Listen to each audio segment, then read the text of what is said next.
And it's downloading Thirst. now. I thirst.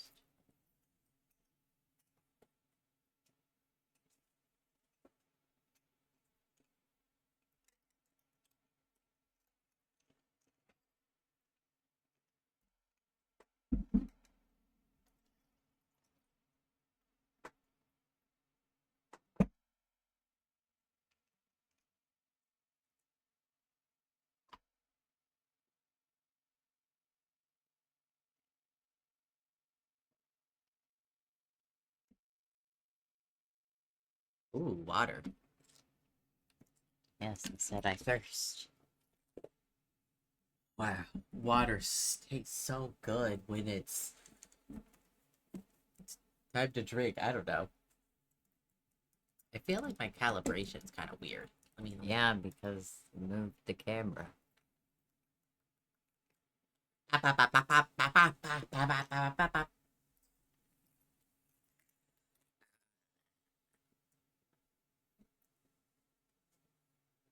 I hope you guys liked the drawing bit. I will post it. I know I didn't talk very much. I should try to make more uh opportunities to talk. I get very, very focused in on drawing though, so I'm not sure what whoa, I'm like spazzing out. Do you see this? It's like okay, everywhere. The Whoa. ghost is trying to take over your stream. I feel like it's just not capturing. Yeah, I was trying to bend it, but it wasn't listening to me, and it was making me control you, and I felt uncomfortable. Now Here it's we go. crooked. Whoa. Okay. I think we're good now. I think it's good. Whoa, Monster Prom is ready. Hell yeah. We have to go back to Steve!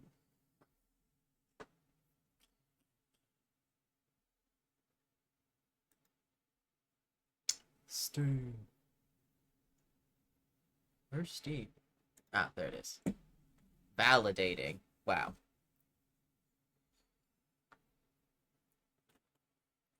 So I hope everyone had a good dinner.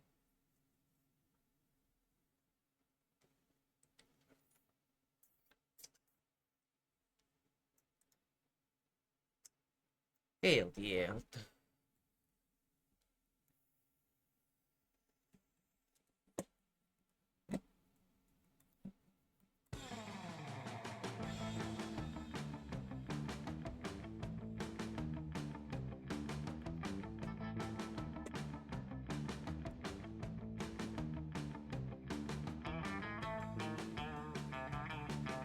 Hmm.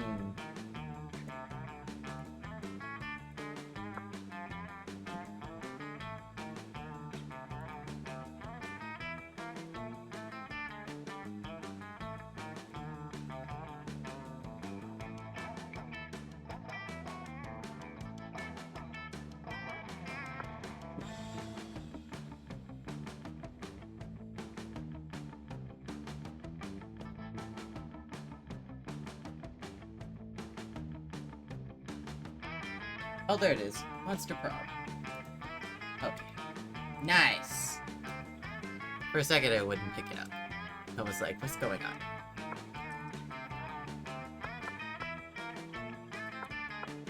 Okay, first, let's play with the settings, because I know I have some... Everything's good, I think.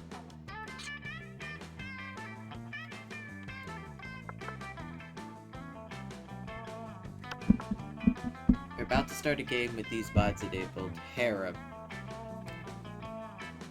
What does that mean? What does that mean? what is the verify? I don't know.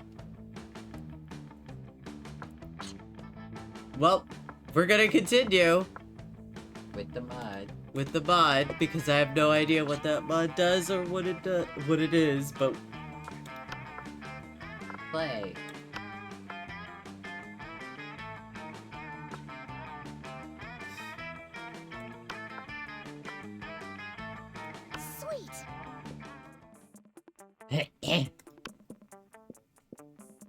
Oh, do you want to do the DLC? Sure, if we have. I do.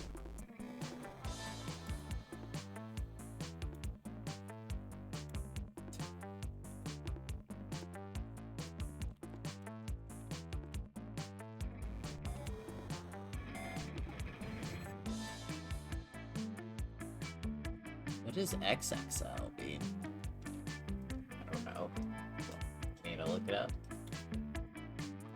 No. We're good. We don't need to look it up. Too late. I don't want a guide. I want Spooky High School. The sweetest years of our lives. Oh, there's a different one? Looks like it's for the Switch. Oh. Back then, we were young and unafraid. Sometimes reckless, sometimes brilliant, sometimes just stupid, but always willing to live life to the fullest. We were on a wild journey to discover who we really were.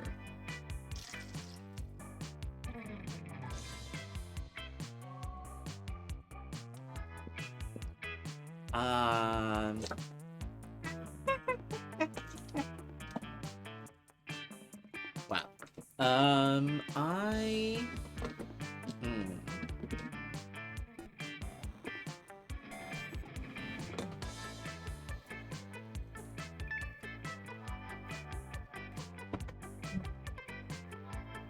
Peachy, are you okay with being blue for Peach and I be yellow for beer? Or do you Sure. want to be Oz?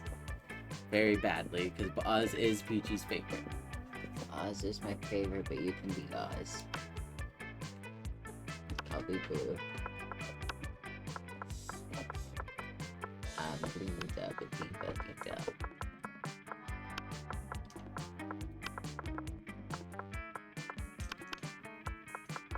I'm pretty sure you. Hey, no? Huh? Can you not type it? I can. Sure thing.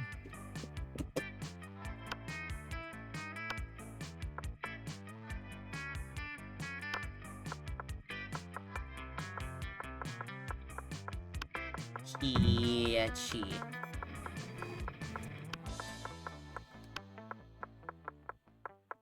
Peachy.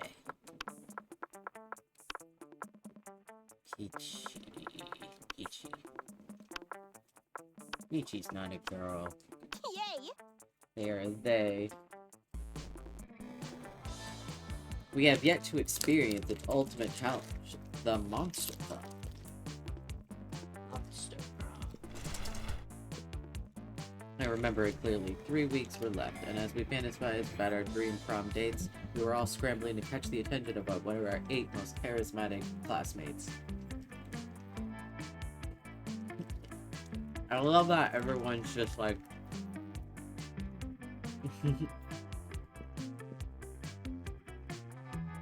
God, how old?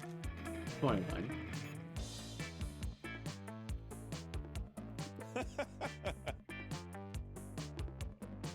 A werewolf athlete who compensated for his rather small brain with a stupidly large heart.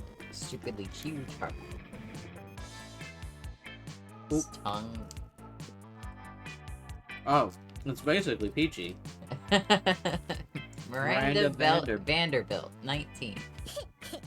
A sweet mermaid princess who was as cute as she was genocidal. Holly guys. 22? She's so cute. The party goes with an insatiable hunger for the wrong things. For all the wrong things. Damien LeVay. 21. A fearless demon with a taste for destruction and a love of fire. Fair enough. Liam D. Lioncourt. 4XX. 400. Damn. He's old.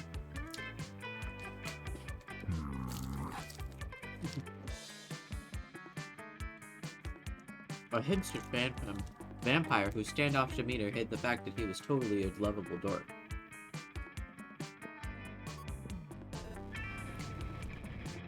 Yo forever? I love Zoe. An eldritch cutie who went from endless deity of the dark realms to the ultimate fangirl.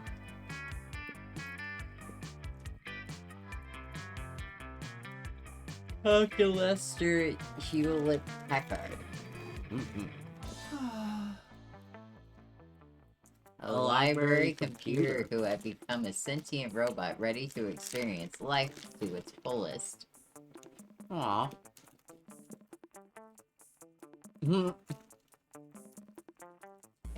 And Vera Oberlin. Oberlin? Who knows? Oberlin.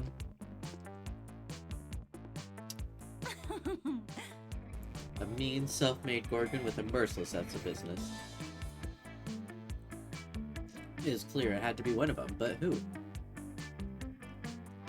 We only have 3 weeks to choose our prom date. And even more daunting, we only have 3 weeks to woo them and conquer their heart.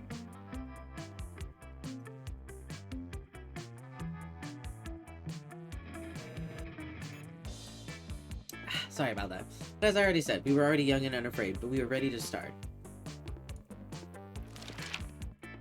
Welcome to the Monster Prom stupidest prom quiz ever. All minds are rotten, but they are rotten in so many different ways. Worry no more, we are now using our PhD to bullshit diagnose which kind of deviated sicko you are. Monster Prom's stupidest pop quiz ever will throw a bunch of your absurd questions at you and turn your answers into your character status. This way, each of you will start by having status that better reflect your true selves. Let's start. Okay, if you could go back in time, what was one thing you would advise your younger self?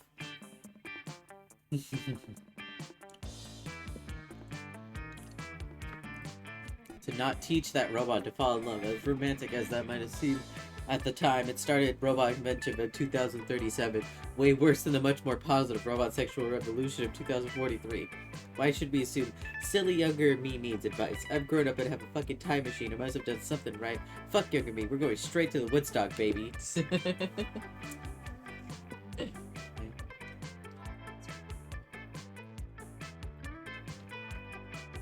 I am eating all of this.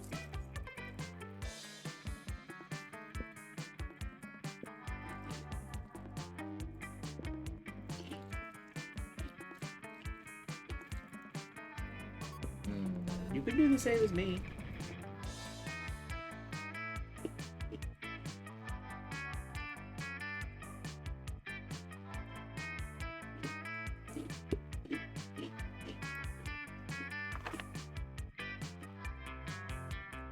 What?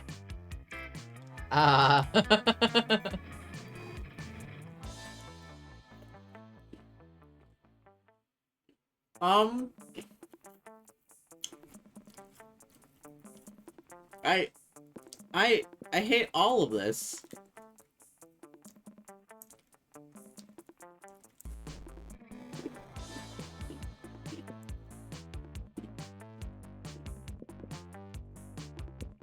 Everything is a bad answer, so I'm just gonna pick the center one. Because I think it's money.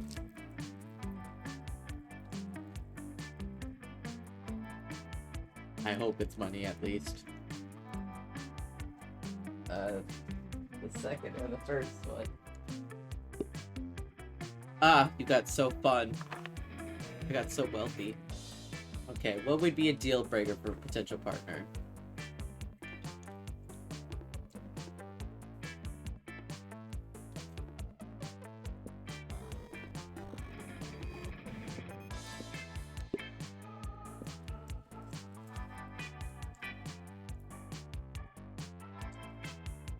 Boring. Damn it! The bottom one was the one I wanted to do.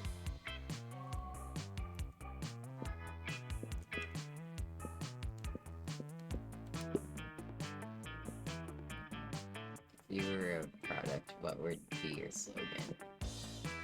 Yeah. Yeah, too expensive for you. Alright? Yeah. Yay!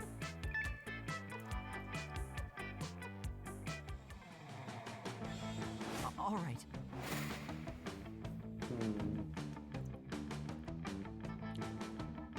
I I need to raise my charm. Which one's charm again? I think that was bathrooms?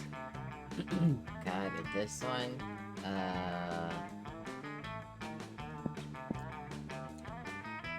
think Unless it was gym. charm was either gym or auditorium, I think. I'll try auditorium. That day, while rehearsing for the class play, as though the muses themselves have decided to give you a figurative blowjob, your performance is intense and inspiring. It will be remembered for generations, which is pretty rad by high I school think we have plays. sexual content Huh? on your screen. Yeah. You gain +2 creativity. Meanwhile, Zoe seems to be have trapped Polly in some sort of eldritch binding circle, which should be good. Oh, look at them! Tell me. Girl, where's your chill? I already told you like a million times how I died. Yeah, but each time you told me something different. Tried to fuck a toaster, suffocated by a good booty. Gun salad. I've heard them all. Gun salad. But what's the truth, Polly? Huh? Seriously? None of your business. No, but it's my hobby, and hobbies matter, Polly. Plus, the fans have a right to know. Fans have a right to leave me the hell alone. Secrets are sexy. If secrets are so sexy, then how come God invented online encyclopedia, TM? What? You're a god. You know that's not true. Now let me out of this binding circle. I've got haunted math next period. Sure, I'll let you out if you tell me how you really died. This is the regular Monster Prom, but it's the second. It's the DLC. It's the DLC, so it's like The semester second 2, semester. kind of like. I'm going after Zoe. Polly gives you a pleading look. Zoe gives you an excited look. As usual, it's up to you to figure out who to help. Of course I'm gonna do Zoe as right. Your beautiful horror. Let me give you the glory details. Polly beckons Zoe over and whispers in her ear. Oh wow, that many, huh? But how did the linebackers get out of there? Oh, the entire San Diego Zoo? Where did you even get that much cream cheese? Oh, I see. It was a Wednesday. Well, that pretty much thoroughly answered my question.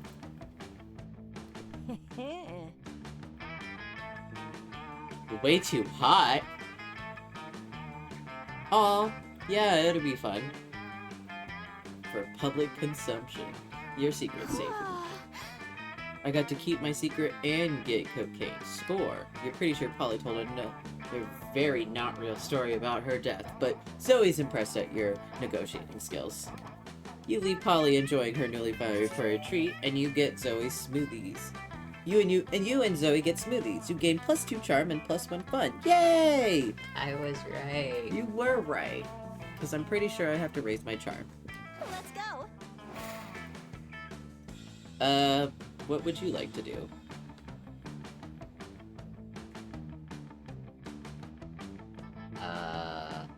He is just standing there blinking. I think I have. I guess I'll go after Barrow.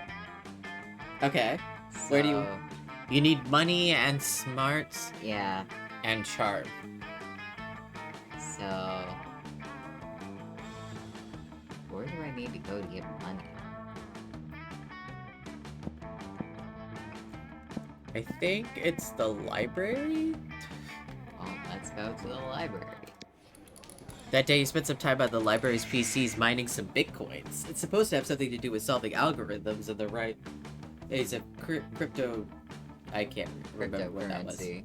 But you guessed that nobody actually has a fucking idea how it really works. Anyway, you gain +2 bitcoins, which is equal to $2,000. Which is a $2 million. Unfortunately, up to 2 monster dollars. So, +2 money. Monster dollars are very expensive. You spot Vera and Polly discussing something. You've got to get in this conversation. It's bound to be something nasty. Hi. Polly's just everywhere. Polly's everywhere. Hey, hey, hey, hey! What? Are you going to that party tonight at Dale the Mummy's crypt? The dog star has a line with Venus or something. Yes. Sure.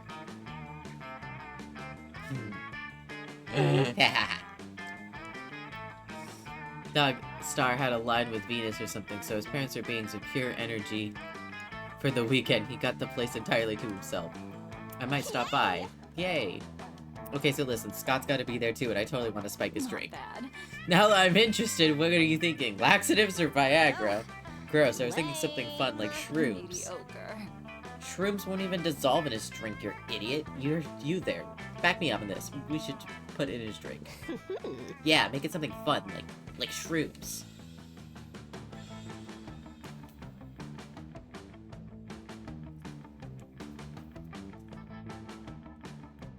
Hmm. If you want Vera, I'm pretty sure it's this one. Yeah. Do you want to make him a laughingstock? Use a flower that makes a person fall in love with the first thing they say. They can make him fall in love with a chair or a house plant. Yeah, that one. Oh no, your creativity wasn't that high. Oh, you mean love and idleness? That one fairies use on each other whenever they're having an argument. Can't think of anything more perfect. I'll have to man in the favor room send over a case of it. But the next day... You couldn't have given me some kind of signal? Anything? Dude, I didn't know you were gonna be coming down the stairs right when Scott opened his eyes, and I definitely didn't know he would fall in love with just your leg. I mean, I've had my leg pumped on before, but it's completely ignored me while he was doing it. I know. Well, it's not really his fault. He's just a big dumb werewolf after all. It's just a big dumb dog. The real blame lies with this idiot. But why did No. you got a heart for her still. But I got dumber. You did. Plus, -2 smart, and plus, -1 charm. I think you do need to be smart. Yeah, and creative, I guess. Everybody choose an activity. Say your choice out loud for the rest of the players before clicking.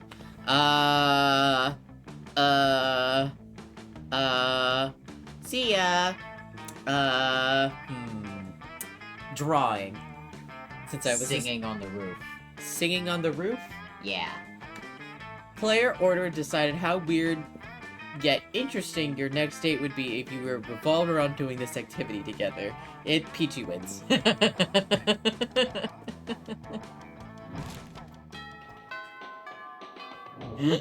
Yeah, that was much more interesting than me. Okay, you are first, and you wanted to probably sit next to Vera, Yeah, right? Vera and Polly. Over there. There we go. Ooh, you take your seat, and if you didn't know any better, you would say that it seems like Vera and Polly are almost more interested in their phones than they are in you. You do know better, and you know that, yes, this is exactly what's happening right now. Hey there. It's nothing personal, PG, it's just that Polly and I are getting really engrossed in texting our financial slave. Yeah, it's pretty hard to complete with some guy whose fetish is buying you anything you want. That's my fetish, too. Not buying things for people, having people buy things for me. Duh! Good thing he's rich enough to take care of both of us. You know what they say, true friendship is sharing secrets and financial slaves.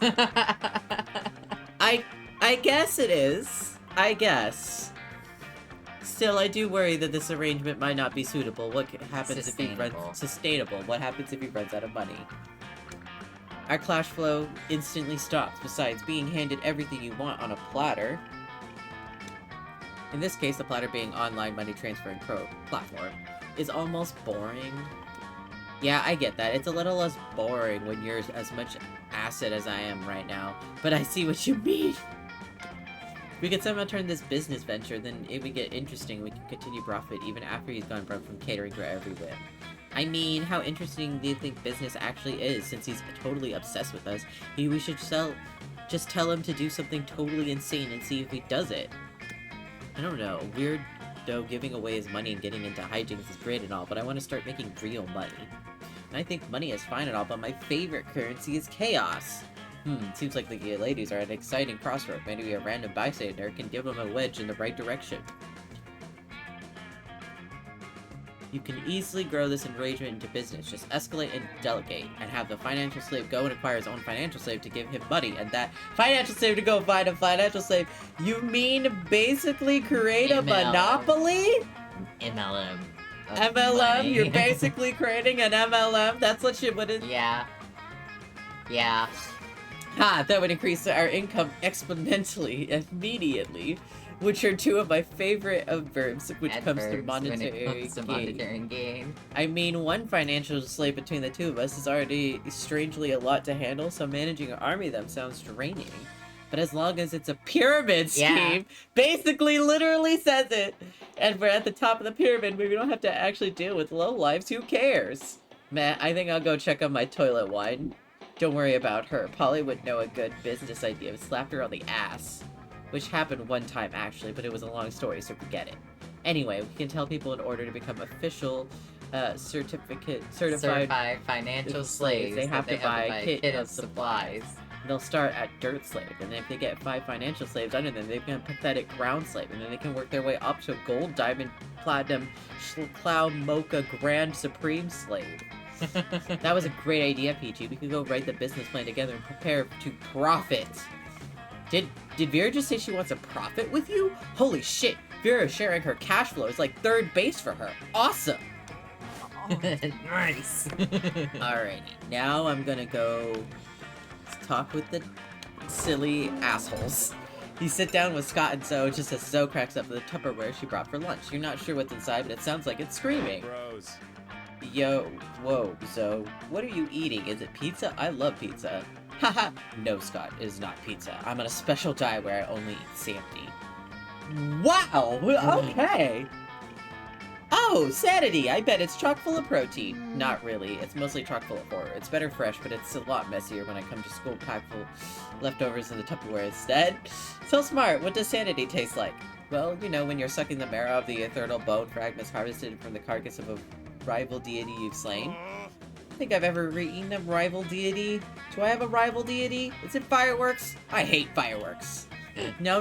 Let's see. Have you ever drunk a child's tears that's filtered through its mother's severed scalp while an orchestra plays a tuneless melody on instruments of flesh?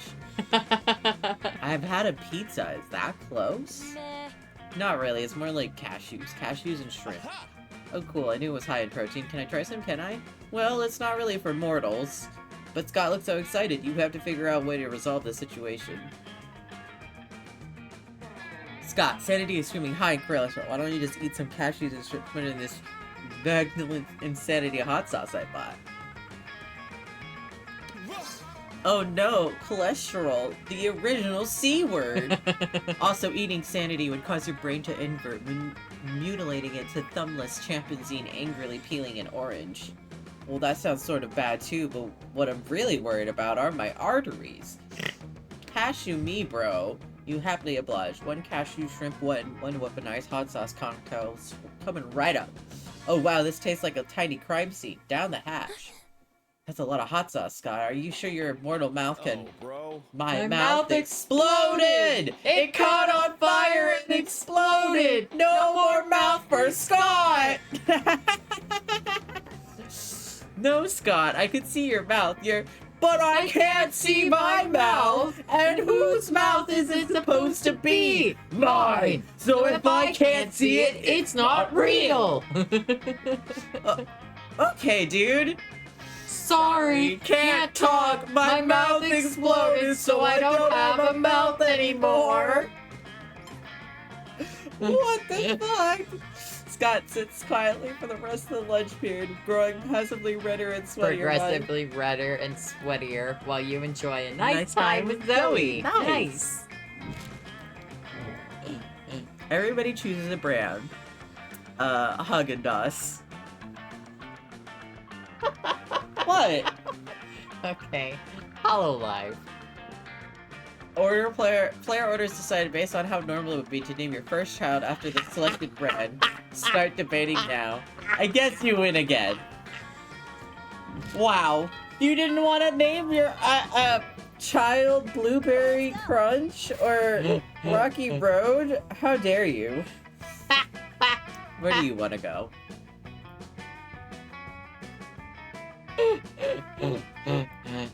Um.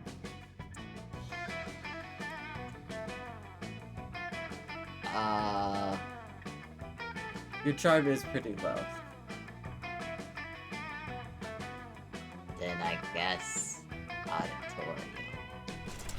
One day, while rehearsing for the class play, you totally forget your lines. It's terrible, but you don't let that get you down. You start improvising all your lines. It's marvelous, somehow enhances the pathos of play in unexpected ways, and it's saying something, since half of your impression is a rap battle against your inner fears. You gain +2 creativity. Oh no. I thought that was... What? Well, I needed creativity up anyway. Okay. You found Liam storming out of the dressing room, still wearing his very fancy costume. You go straight to Vera, where he sits in the audience as usual, judging people. You've got to help me, Vera. Art is in jeopardy. Help me, please. I'm starting to be a dramaturge, specifically because it's allowed me to criticize people without doing any real work. You may return to your calculated apathy immediately after helping me sign undergrounded supergroup Yogurt Resort to score our play. You want Yogurt Resort to score our play? The ones who did help me I'm drowning in tractors? Oh god. I hate it to admit it, but they're actually a very good, cool idea. The fact that someone besides me knows about Yogurt Resort makes me slightly less excited about this plan, which I should tell you how important this is to me. How are you planning to pay for that, though? Ugh, exactly what the director said. Everyone is trying to be smoother trying to smother my artistic spark beneath the boot hill of capitalism. It appears that I must make some concessions to the invisible hand of the market if I'm to realize my dream. Yeah, I definitely want this to happen, Liam. We just have to figure out how. Have a bake sale, but with cocaine instead of baked goods. Tell them we're orphans and this is a charity event.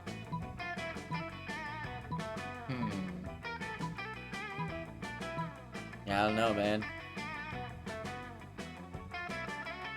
It feels like a skill-based one, but I can't tell which skill is skill.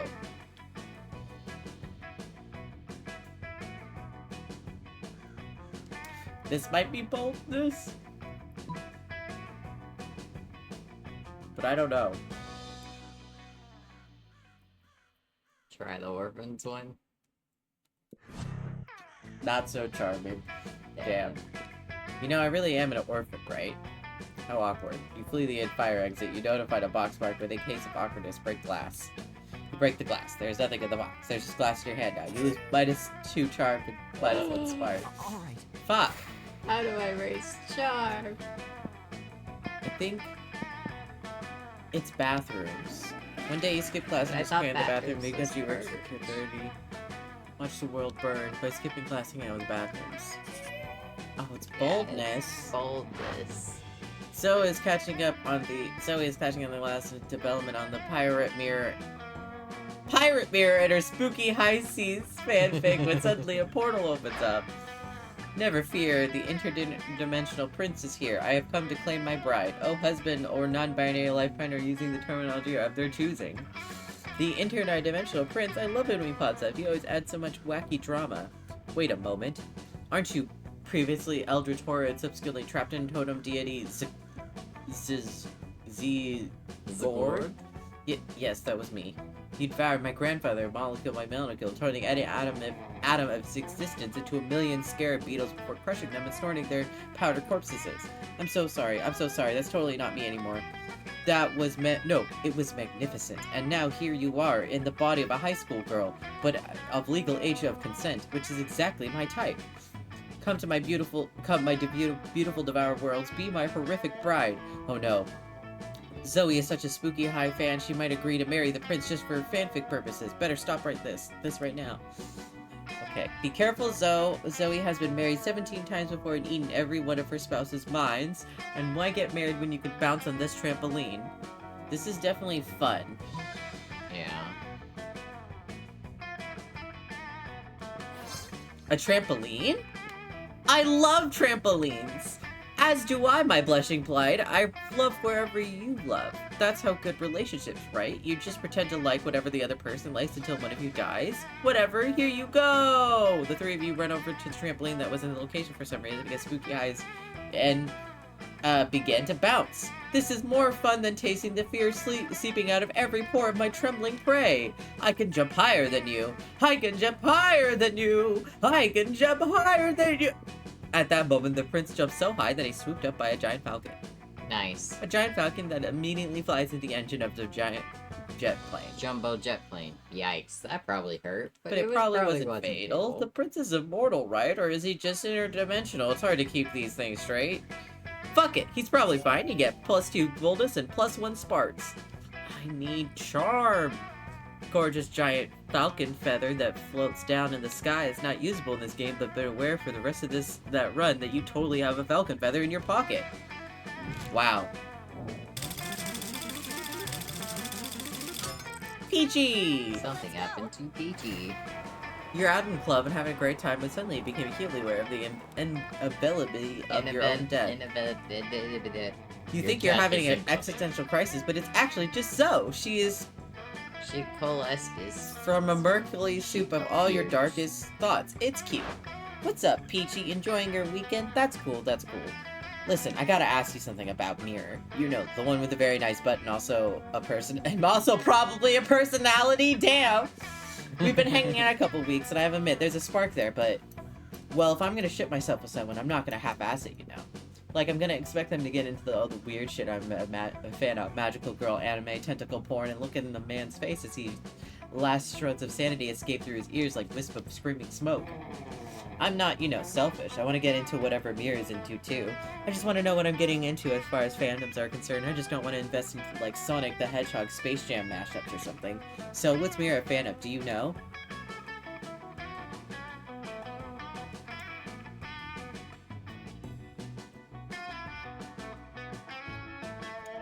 Are you going to sabotage me? I guess you have super cool bus driver trading card collection. No, it's fine. This is part of the game. Or do you want to sabotage me? Nah, you guys can be cute together. Yay! Mirror has a huge collection of super cool bus driver trading cards. Mirror is a Bustafarian too? We have to compare collections. I've got all the history's greatest bus drivers. Bus driver Affaria, bus driver Jewel, the acid rap sensation known as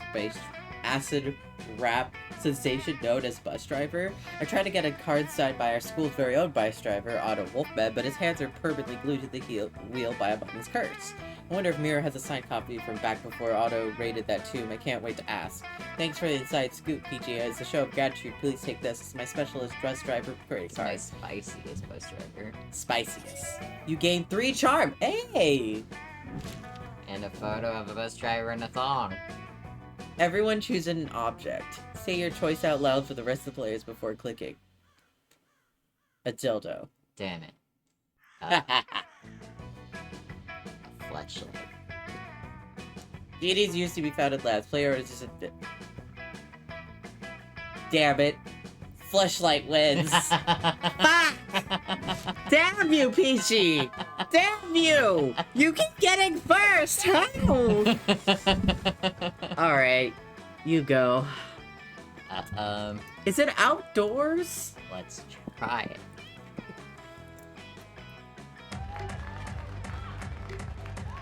it. During recess, you start a half-hour rave that goes full crazy. You have no idea how it escalates so much, but at one point there were like 300 people. Someone summons demons from a nightmare dimension of consequence that might distort the fabric of reality itself, but who cares? It's a rad party. You gain +2 fun. Fuck! It's fun! Where the fuck is Charm? Vera cracking to herself in a hallway, which is whatever, but you might as well find out why. Just finding my prom queen acceptance speech in my mind. Just practicing. It's not like the little title bears any meaning whatsoever, of course. I really do consider the whole thing way beneath me. However, considering how much meaning other girls put on it, I can't risk some uppity bitch thinking she's better than I am. Plus, it's not bad branding either. I could see using a victory to start a line of successful prom queen accessories are guaranteed to get you the win. Perfect prom shoes, the right makeup, fancy knives to take out your opponents. Speaking of which, I assume that goes without saying, but I'm not leaving anything to chance. I'll be doing a blood ritual to ensure my win. But I haven't found out the exact details yet, but I'm an optimist that can that at least some of the items can be found in the shop. The only question is where exactly I can find the details for proper blood ritual.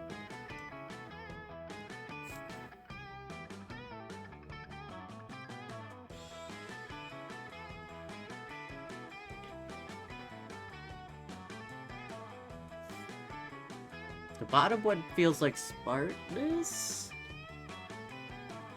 I know we asked the coven, they're witches. I don't know what that one is. Internet feels like smartness, but I might be wrong.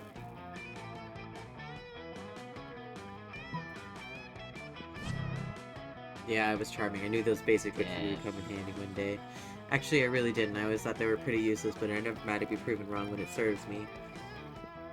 Using the skills you gain during the extra credit summoning seminar, you call forth the coven. What is it now? Is there an emergency when the world is in need of saving? Of course not. The world is the worst. Why would I ever want to save it? No, I just want to be Prom Queen and need some blood magic to guarantee my victory. I figured you three could do something productive for once. Under no circumstances are revealing any magical secrets to help a petty little brat become a prom queen. I genuinely can't think of more frivolous use of blood magic than an egotistic little side quest. Every time I think of the students in this school could not be any more ludicrous. Yeah, when I need your opinion, I'll ask for it. You're the one who called us here!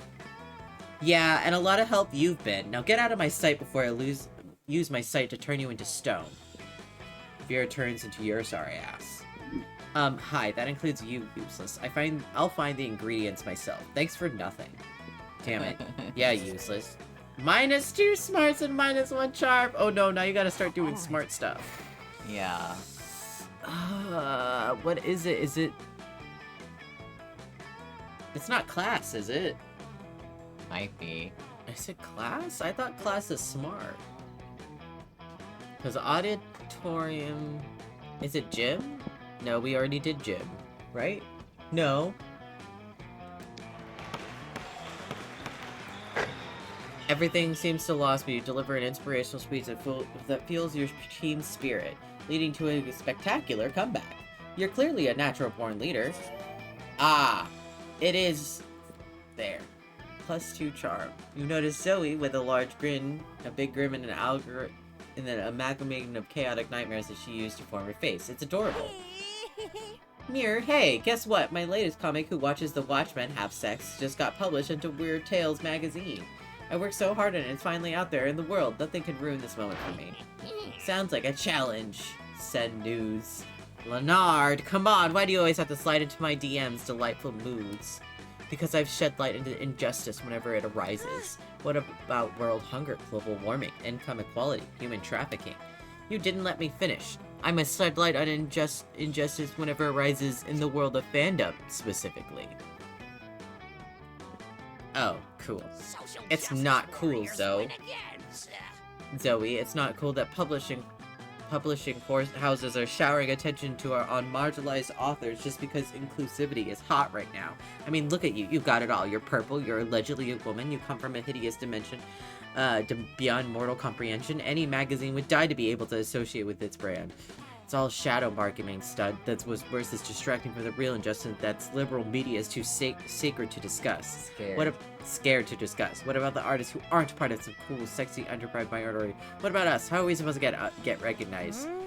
If I was entertained to all the BS you just said, I'd say I don't know. Maybe through a combination of talent and the numerous connections that avenues do you have available to you as a privileged member of society?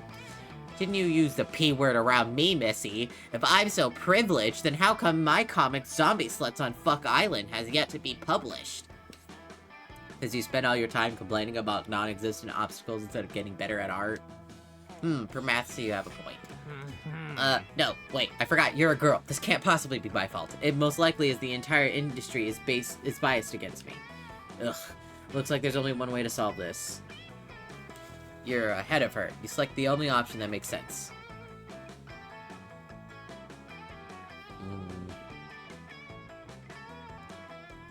I don't know. Good thing you stole the powerful artifact of the California oldest arts college and have to sort their students by throwing darts at a dartboard now, but honestly it works about the same. You gently place the hat on Zoe's comic so that it can analyze the artistic merit of the The hat springs to life and utters a profound rhyme. This paper's made of pulped up wood. The comics on it's pretty good. Well, it's not perfect, but that's why I'm always practicing. Ha, only news practice. Put that hat on my comic, and we'll see how perfect everything I do already is. But when you place the sorting hat on Leonard's comic, its growing eyes shoot wide open in surprise and in terror. It screams, "Pick me up before I soil it! This should go outside in a toilet!" What? I mean, whatever. Calcraps is for cucks anyway. Leonard slithered off to be a shithead somewhere else.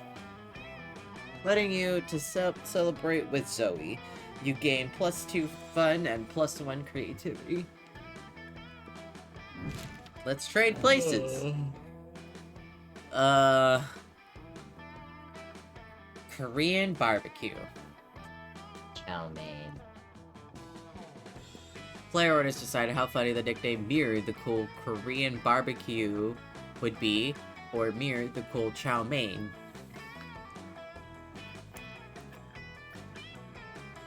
You can go first, but I really have to use Potty. I also really have to use the potty. We're gonna probably go on a BRB to use the potty real quick. Time for Tingletown!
I'm back.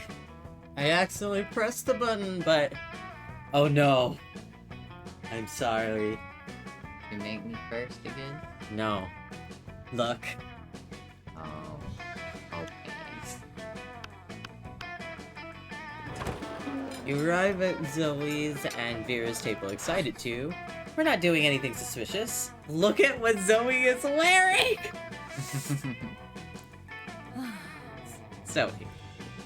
And we definitely don't have a fellow student in a cage under this table. You have a fellow student in a cage under the table.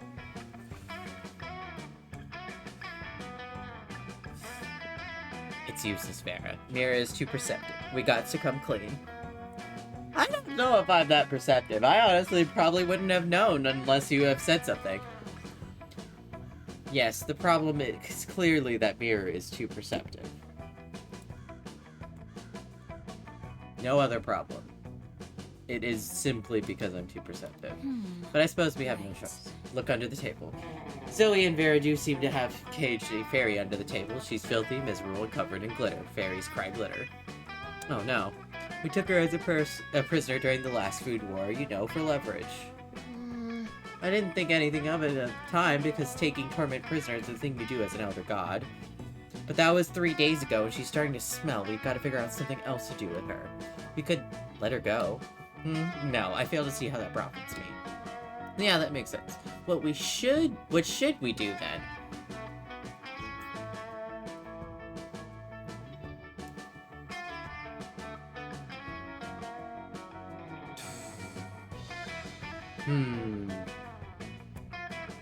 Stinky because she's lonely? I used to stay in the dark when I was an infestation of hatred and madness. Spoiler alert, you rock! Yay! Misery loves company and I love misery. Ugh, you want another prisoner, Zoe? A prisoner is a big responsibility, you know. Who's going to clean up after it? Who's going to feed it? That's the cool part. If my prior experience of mistress of extreme pain is anything to go by, they'll feed on each other. That is an interesting cost-cutting measure. Oh, then it's agreed. Oh, I love doing good deeds. And you love letting your hot friend think she's doing a good deed so you can hopefully smooch her later. Everybody wins! Let's go! Alright, so Peachy, I know you lost on Vera, but you have two options. Talk to Miranda. Sure.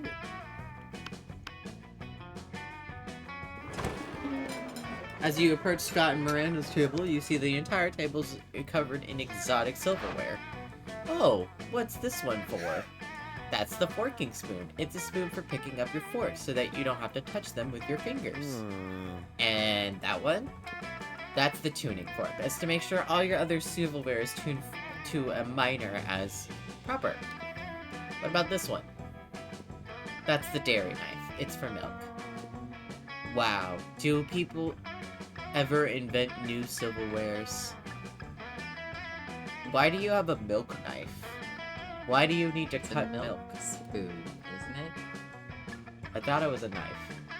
All the time, but none of us are any good. It would take genius of true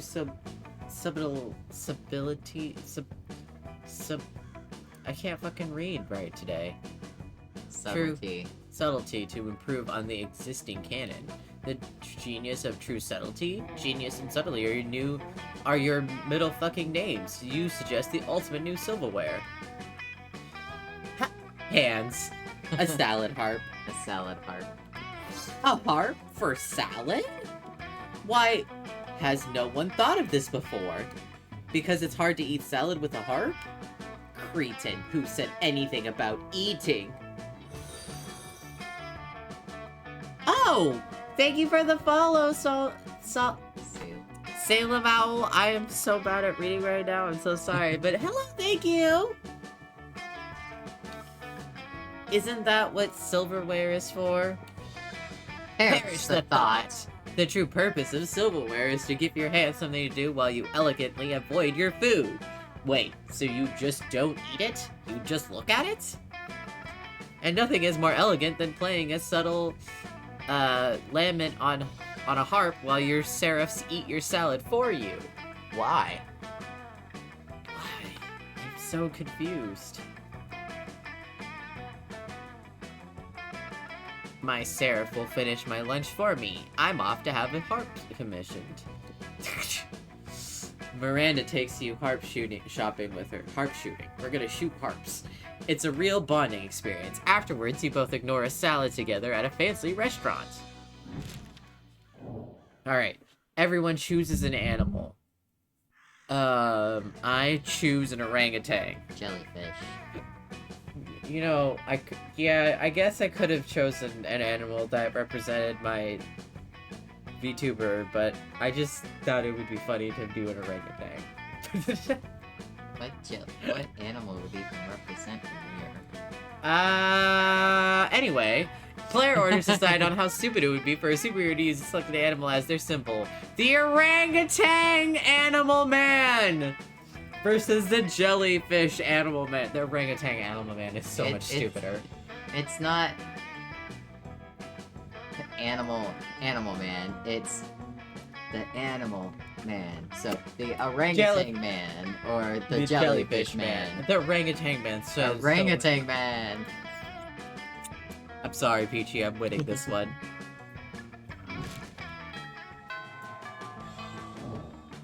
You. All right. Selected animal man. Alright, I need to do more creativity, I'm sure. Which one's creativity? That's, the auditorium, right? Yeah, I think so. Show me that money. Oh. I forgot she was there. Well, I can buy shit, I guess. I don't need that much money. Welcome to my little shop. Buy some shit. I have shit that will boost your status. Shit that will lead you into a stupid new adventure. Even some shit that might be much needed at some very specific moments. So take a look.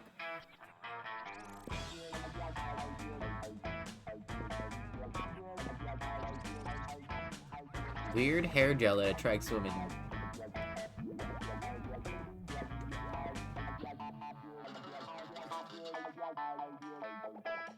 A PR agent? What does that do?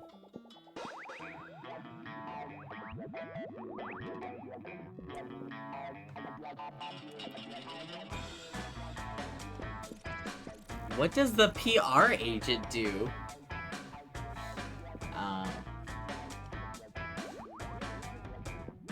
$6. Oh. Why did it suddenly turn into a Pokemon ball? It's a Pokemon toy. It's a weird hair gel. I'm curious what the gel will do. Catch you later. Let's Well, go. I guess I got the hair gel. What do you want to do? Your smarts is a little low. Send me to class or library, I guess. I don't know which one is smart. I'm pretty sure class is smarts and library is money. That day you listened to your elders and learned valuable lessons. Sometimes after the monster nonsense and the dating gimmicks, you forget that attending class is supposed to be the primary activity at this high school. Pshaw! You gain 2 smarts. You're packing your stuff after class when suddenly, Coach bursts in with Vera and Liam under his arms. Emergency, you two! Emergency! This student is failing the Killing Stare class! Liam, Vera, you are the best students in that class. You've got to help them pass. I'm so dyslexic. Excuse me, I can't possibly waste my time on this. My time is valuable. You'll be receiving an invoice. See, you already agree on something. I can feel the teamwork flowing like melted butter over the lobster of success. Something about him feels like he would have Gordon Ramsay's voice, but he would be happy about it, you know? And because motivation is the carrot on the stick, so British, I'm gonna lock all 4 of us in the classroom until the student I've always gives us imagined him as Tony the Tiger. Oh, Tony the Tiger voice? That's fair, too. Yeah, like the VTuber Tony the Tiger. Oh my god. Voice. Gives us the best killing stare in the whole school. Okay, show us what you got, and do it quickly, alright? you're ready to give your best killing stare, you focus as hard as you can. Looks as you're trying to poop with all your pop. Trying to pop. I'm trying to pop with all my heart. You're trying to pop the jellyfish. Explodes. It looks as if you're trying to poop with all your heart. Not exactly a killing stare. Wow, your crush just told you look like you're trying to poop. It's so sad. I'll cry for you. Okay, let's start your training. The three of you do a lot of crazy training with an inspirational song playing out of nowhere. It's very motivational. After 30-second sequence, night has already come and all of you are covered in sweat. Damn, so intense. Fucking training sequences. Time to escape this torment. Give us true killing stare unless you want to be the slave for the rest of the days in the cocaine mines. That's right, I stuff a bunch of cocaine in a mine and make you dig it out just to torment you. You dig down in the bottom of your soul and burst out. A look so fabulous it slays, or an ordinary pocket witch to hypnotize Liam into thinking something uncool. The bottom one sounds like smart. Possibly. I think the first one might be creativity or charm. Which, Try the bottom one. let's hope. Yay! You lock eyes with Liam, still your mind, tense muscles, and whisper, Nickelback is rad. Nickelback is rad. Liam faints. That is amazing! You hypnotized him! Come with me. I have certain associates that need persuasion. What happened? I just had a weird dream I was brain dead or something. Why are you happy? Is it over? Did they do it? Yes! We're free! This one's a prodigy of hypnosis. We're going to do Yay. great things with you. Finally! This ordeal is over! Not sure what happened, but it felt nice. Maybe you can hypnotize me again. Later. Now let's focus on the important things. Repeat after me. Child labor is legal. Somehow, you're in the Philippines, facing the president. You get 2+ money for Vera's profits and +1 charm. It's concerning. Something happened to... me! All right. There you are, minding your own business, spying on your classmates' way, and suddenly... Hey, Mirror, you're sort of a loser sometimes, right? Sure. And you hang out with other losers like Peachy, right? Because Peachy's a total loser. Who I happen to maybe be developing feelings for. Oh, look at her blush. That's so cute. I can't explain it. They're nowhere near as attractive or wealthy or ruthless as I am. Hey, I'm a prince. And yet I find myself so unexpectedly drawn to them. I think it's their eyes. There's something real depth in there, like they're hiding some sort of secret. Yeah. What do you think? Something wonderful or totally lame?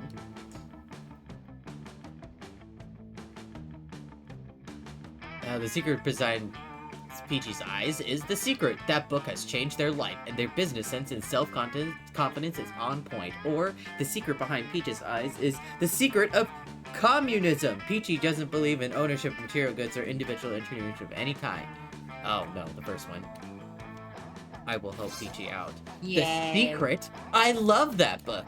Any publication that puts me in a position to once again assert my superiority over others with hard work can win me over in a heartbeat.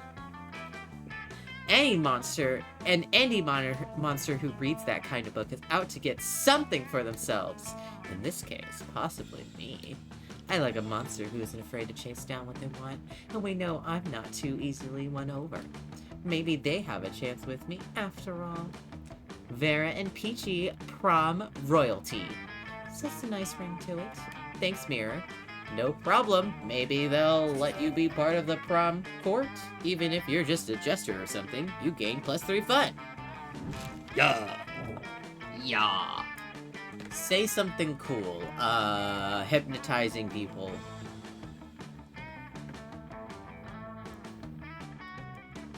World conquest. Player artists decided how important it would be to bring the selected thing to our first Mars colony. Aw, man, you win. World conquest is better than hypnotism. You win! Oh man, we're almost near the end. Let's go. Alright, Peach. You got... Oof, your boldness is a bit down. I don't remember if she needs boldness at all.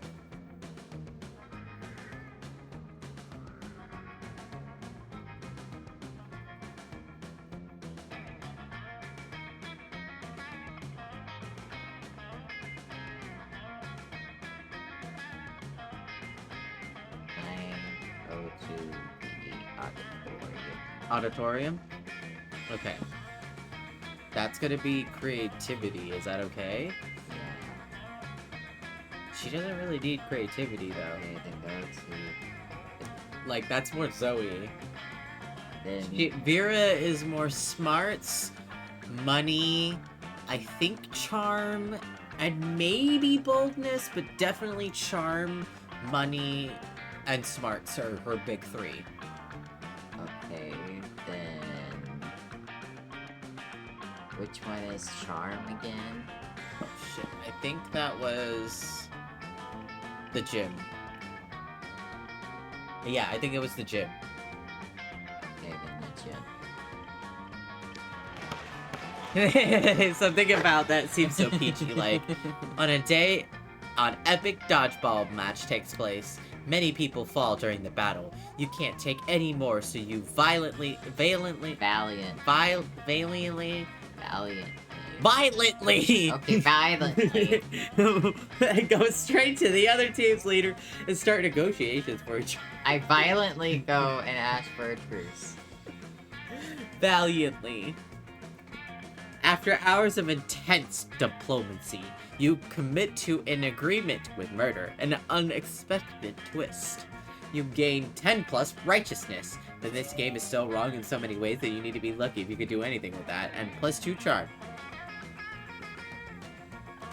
After the game, you spot Vera desperately trying to ignore Coach. You go over to see if you can help. Always believe in yourself. Oh, and it's like Tony the Tiger.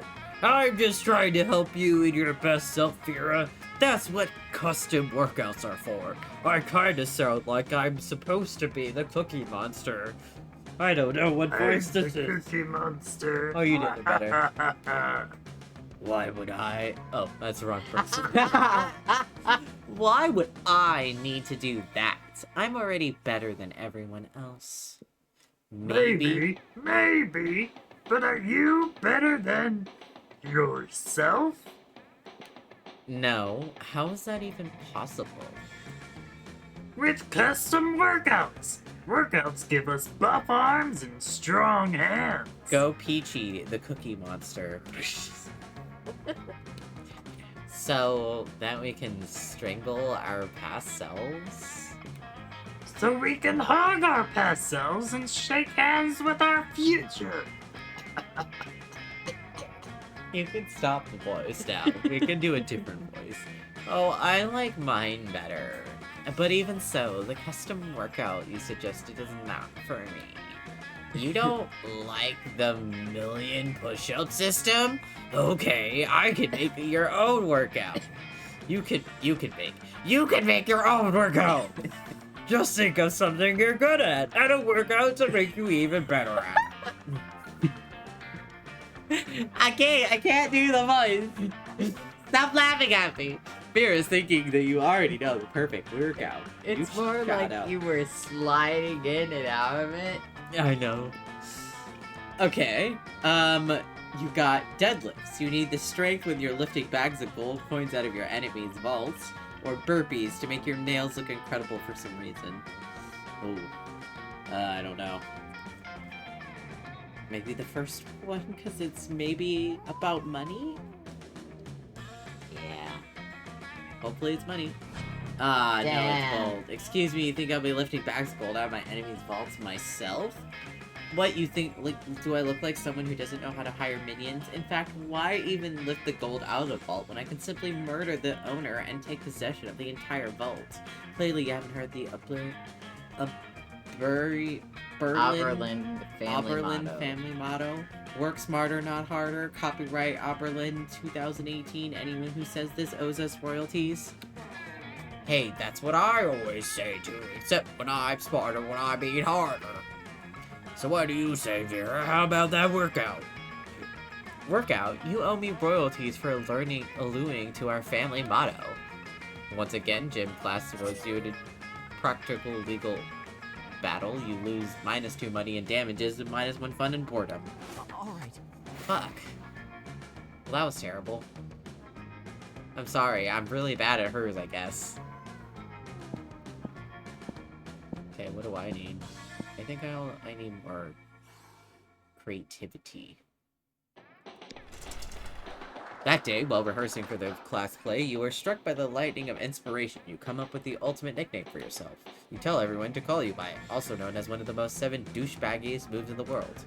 But the nickname is so awesome and inventive and appropriate that people decide to go with it. Why, the feat. You gain +2 creativity. We, the devs, dare you to actually come up with a nickname for yourself and ask the other players to call you by that nickname until the end of this game run. Okay? Instead of Mirror, call me Magic. Hello, Magic. The Gathering? It's a nickname. It may not be as high as, or to be or not to be as high as balls. Not even a question, I'm already there. To tree or not to tree? Wait, I can't ask questions, I'm a tree. Okay guys, I'm really digging the Shakespeare fanfic you're doing here, but all you need to do is kiss. Kiss who? I just point the way, I'll kiss whoever. How about death? I've tried it, it's okay, that's actually how I died. No, I was being metaphorical. I mean that you should join me and feel the gentle caress of the dark side.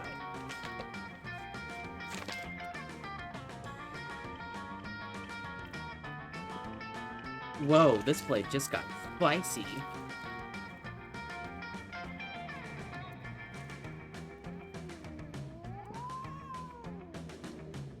I mean, I'm playing cult member, so I'm 100% on board with this.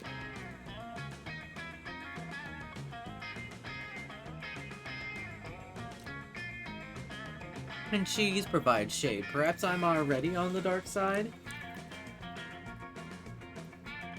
There's a bird coming out of the crotch. And I'm the plague doctor, so like doctors are good, but like plague is bad. I don't know what to choose. There's at least 50% Polly will choose to go with the dark side. That chance is like Polly is unacceptably high. Put a stop to this madness.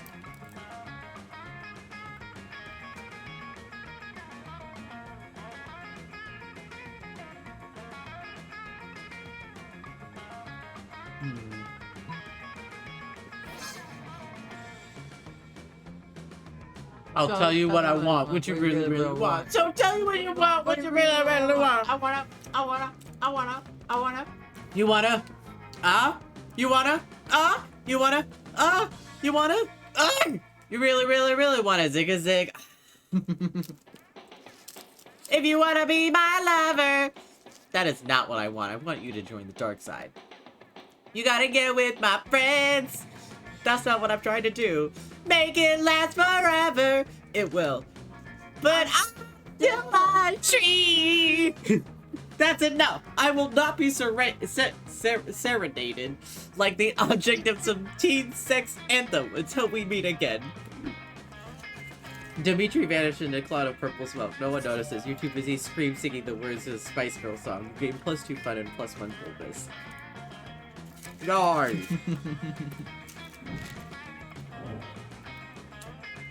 An occupation.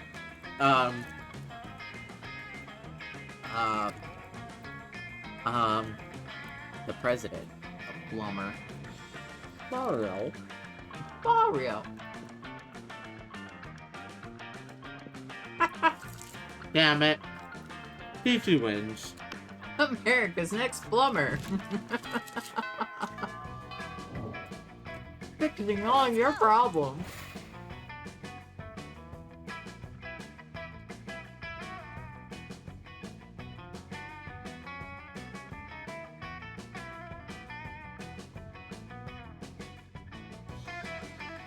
Okay, good. I get to go sit with my girls. Yeah! Now you have to pick between them. I truly do. Arrive at your chosen table to find Oh, Vera yeah. looking at the distance at... What the fuck is that word? You arrive at your chosen table to find Vera looking askance at Vera's lunch.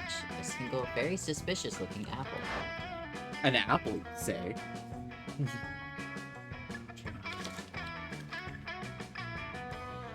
Mira, honey, your apples seem to be pulsing with an unhealthy purple light. Oh no, that's perfectly normal. Apples can be green, too, and have a skull on it. It's perfectly healthy. Absolutely won't do anything to you. Don't ever distrust an apple. Always trust apples. That's my motto. Always trust an apple. Ding! Well, I'm sure it's just your imagination. Ugh. It also has a skull on it. See? You And should it smells trust like it lighter even fluid. more. And it smells like lighter fluid. I don't think it's for eating.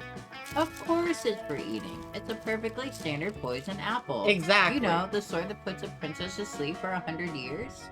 You're not supposed to say that out loud. Shh. You literally just admitted it's poison.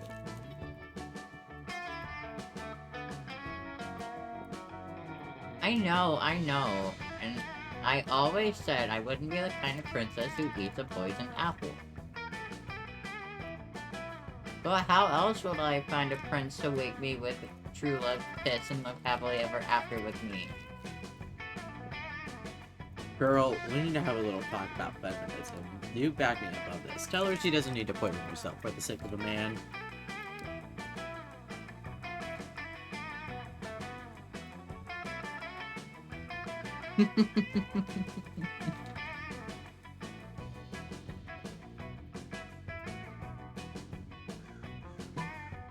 PrinceHotfighter.com. I don't know which one's which, honestly, at this point. I think Vera is more... I can't say. I won't say a single word because I don't know which one's right and I don't want to be wrong. Princefinder.com. Alright. You've actually got married. Yeah, the girl. That's not what I...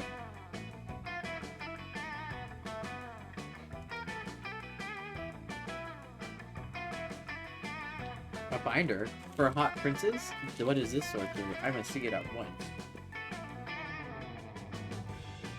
You pull up the website on your phone, you already got it bookmarked for no reason. Goodness, it even lists their pedigrees. And you're right, not all of them are even looking for sleeping princesses. This one looking for a princess who is a frog. That would be much simpler to achieve. I only need to anger a minor witch. This isn't what I'm going for at all. God, you're that hungry for dick? Just buy a damn hooker. Dick? Who said anything about dick? Royal marriage is strictly a business arrangement. When it comes to romance, we're free to make our own decisions. Ooh. Good news for you, especially since Meredith seems to really like your suggestion. Might be hooking him up with a fish princess, bro. Fish for fish romance. P.T.'s never destined to get outside of land. I was always destined to stay in the sea. I can't finish this.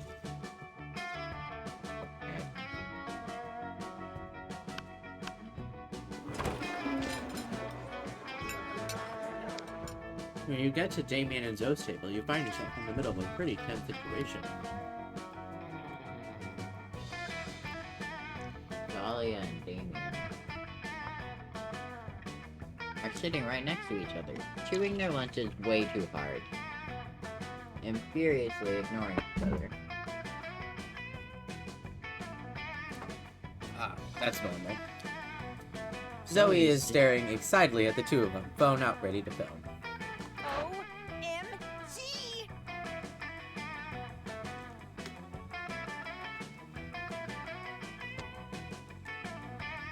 Is this it? The final showdown between Stormy Blue Nightmare Dahlia and Spicy Red Baby Damien? Is today the day that Akunos finally claimed the 8th circle of hell? Akuna Matata. Akuna Matata! What a wonderful place! Alright guys, I got my phone camera ready and rolling. You can start the bloodbath whenever you're ready. Any second now. Go get a life. Give us a fucking break, will you? We're not gonna I resolve thought this he just century-old said, go get a wife. Instead of go get a life. century-old dispute between our families in this cafeteria. That's so anticlimactic. Yeah, I'm just sitting here because Damien's so scrawny and insignificant. I didn't notice him before I sat down. I'm just sitting here because fuck you. Yeah, fight! For the last time, it's not dramatically appropriate. Zoe does not respond. Instead, she ruthlessly slides 2 knives across the table and waits patiently. So what's your play here? Will you convince him to fight or convince Zoe there's something even juicier going on?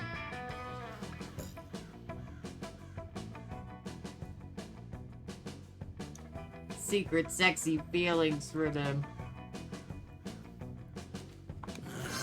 What? So he's a What? shipper. Number 1, I don't have feelings. Number 2, if I did, none of them would be secret sexy feelings for this blue raspberry crapcopter.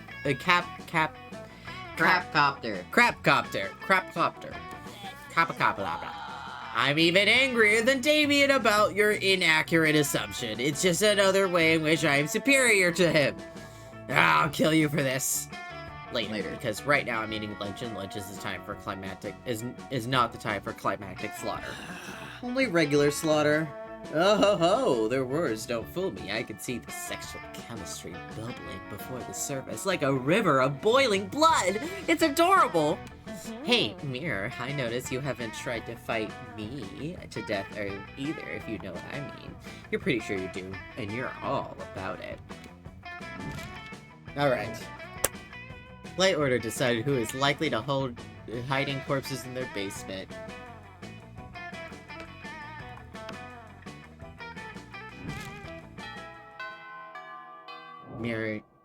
PG, you know exactly who was first. I was not looking. You're first. Pick what you'd like. This is the last day.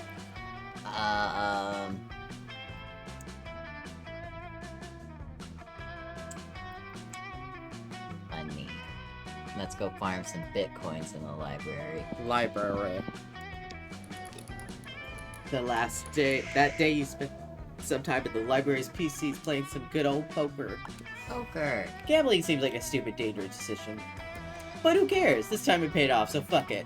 You gain +2 money. Without warning, Vera pulls you aside and hisses in your ear. My god, the stalkers are back. You follow her pointed finger to see a guy dressed in a white toga and winged sandals facing away from you. He looks like a creep. He's been following me everywhere. He thinks I didn't notice him checking me out and that mirrored shield he has, but I totally do. Ugh, it's such a chore being this beautiful all the time. How am I ever gonna get rid of him?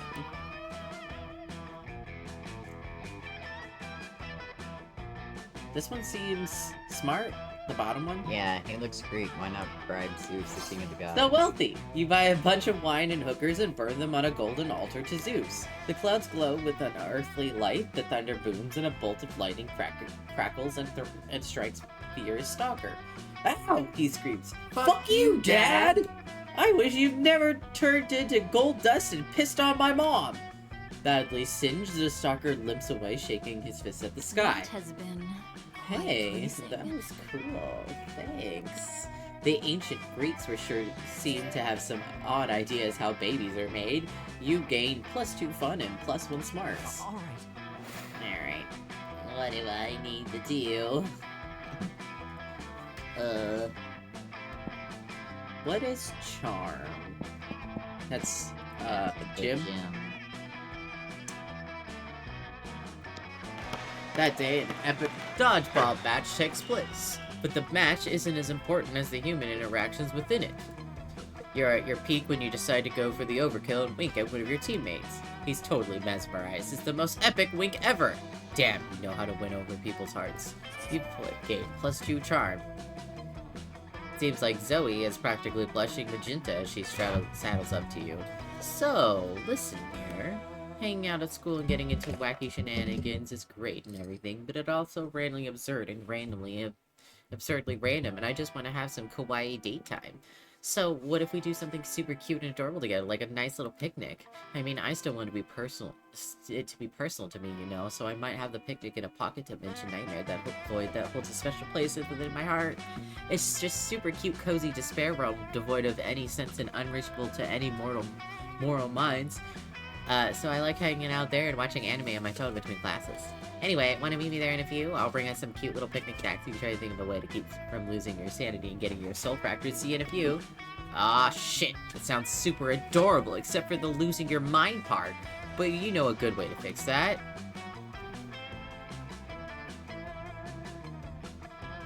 And money is the worst. So I'm just gonna do this one and hope for the best. Okay, so smart. You stop by the school's snack shop, which is a thing that exists but is rarely mentioned because what? You think you know every single location at Spooky High? You don't. You get a half-cup macchiato triple slow cow chow latte, some trail mix and some blueberries and shove them in a old food hole. Immediately you can feel their magic working. Hey there, Mirror, you already read to the despair realm? You sure hope so. So he takes your hand and you can feel your heart pound and your pulse race. She leads you onward. Here it is. I hope you like the atmosphere. I mean, it's not the atmosphere, like the vibe. I mean, like, I hope you like that as is. I mean, I like literally how devoid of oxygen and actual atmosphere there is. Whether you're not, this would have been a problem for you normally, which is frankly debatable. It certainly isn't today. Not after the healthy and energizing snack. You always use a healthy snack to start the day off, right? And climate obstacles decimate. Decimate. Obstacles from geometry tests to getting impaled with the spear, which are equally likely at this school. Are you having fun? You seem to be like you're having fun, right? Like you're having fun? I mean, you're not shrieking in agony with your eyes haven't melted out of your face and you're still speaking coherently, so that's pretty good for this dimension. It's a good baseline for any date, really. You and Zoe have a wonderful and super cutesy time drinking your sodas to the sound of wind echoing through your ears eerily like the shrieks of dying. It seems like your healthy snack isn't quite healthy enough to keep your brain from any change whatsoever because you're now unexpectedly highly empathic to the feelings of raccoons. But it was still everything Zoe dreamt of. Specifically that you survived and you gained +2 charm with raccoons, which bleeds over your regular monster life too, along with +1 fight. Alright, who do you want to go to Monster Prom with? Ask Vera. You're gonna ask Vera? Yeah, I didn't spend any time with Miranda at all other than at lunch. Yes? Yeah. And I'm going to ask Zoe. Hey, Let's see if this works out. You finally pluck out your courage and ask your beloved to go to the Monster Prom with you. You're asking me to go to prom with you? Have you seen yourself in a mirror? And me? Your face is a crime against humanity, and not one of the crimes against humanity I enjoy perpetuating. bye. Oh, Bye. fuck. Oh wow, she is laughing really bad at you. The shame Yeah. of your constant failures is so great that you secluded yourself in your room for years and officially started dating your own pillow. Waifu life forever! Alright. God, I don't know if this is gonna end well for me. Let's see! You finally pluck up your courage and ask your beloved to go to Monster Prom with you. Oh wow! Hi! Thank you, Nero P! Hello! Thank you for the raid! Hello! Hi! Welcome, welcome. Welcome! And welcome, Raiders! I hope you guys have a good one. Rest up. If you guys need to leave, that's totally okay. Take care of yourselves first, but I am currently playing some Monster Prom to get with Peachy right now, and we're near the end of our session with this time. I'm trying to ask Zoe out, and we're seeing if I made it. Well, you're worthy of my grace. And see, it means I like you. Yay, I did it! You did it! Yay! Yay! Hello, hello! Thank you, fairies! What were you doing, Nerpy? Were you doing some gaming today, or what were you guys doing today in this stream?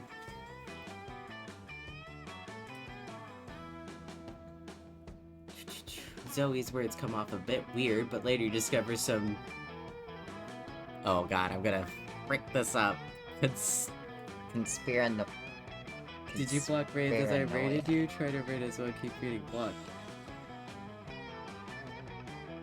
But of course, I don't think I have blocked raids, did I? Always glad to meet new friends. We were doing Monster Prom too. Ooh, exciting! Think so. Hold on. Let me check my... What's going on?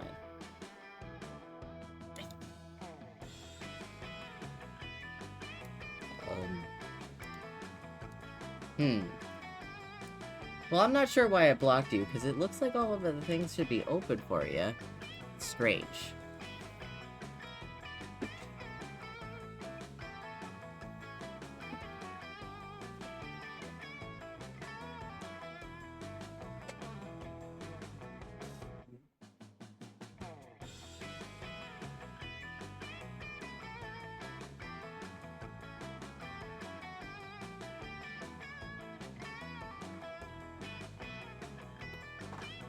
Hello, hello!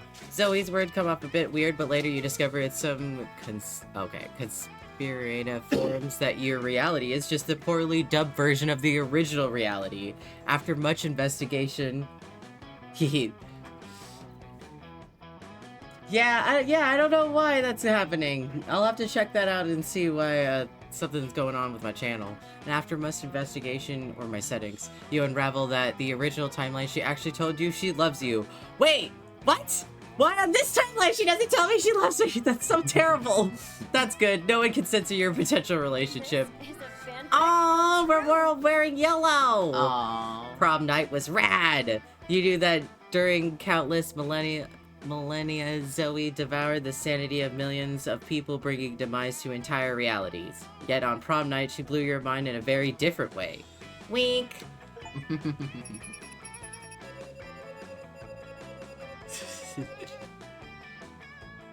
Always stay true to yourself. Are best at recognizing the nuisances between black metal and death. Between black metal and death metal. Words have no meaning. 47 endings, damn. Those 3 weeks were maybe the most epic and absurd weeks of our lives. Wow! But in the Monster Prom, we kept on living our lives, falling in love, battling for friendship, and learning about who we were and who we could be. And you know what? Like it always does, life happened, and it was wonderful.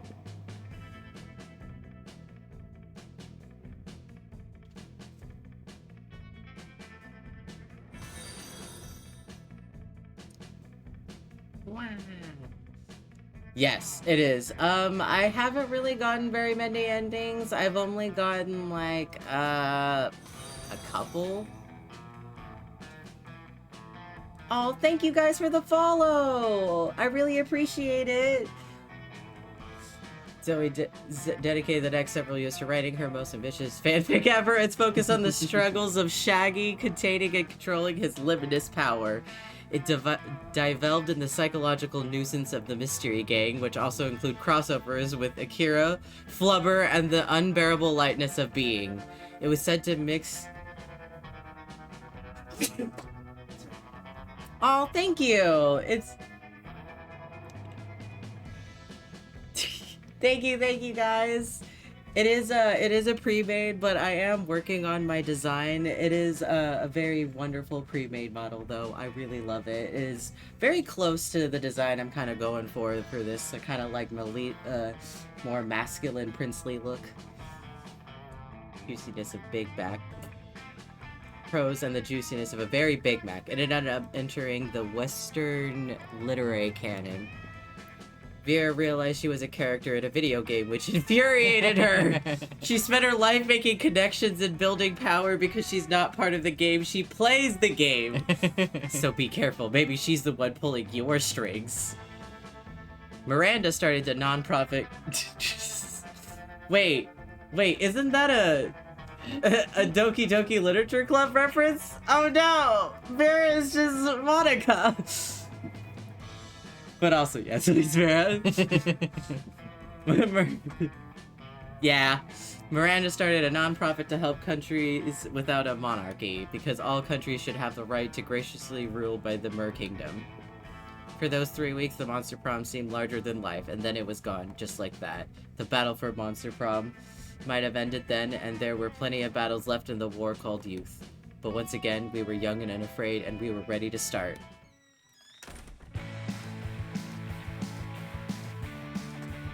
Ah! Oh!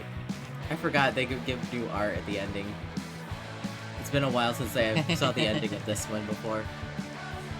I usually play,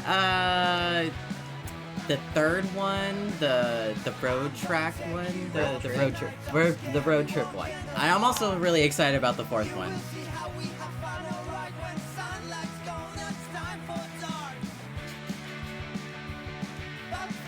Yes, exactly! Yes. I feel like all the characters could really fit in with those, those, that would be a really, really good crossover.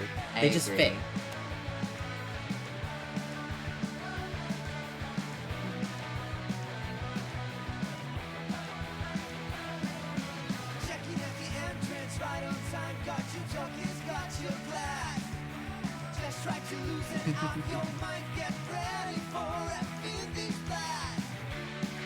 Yes. Yes, exactly. Yes.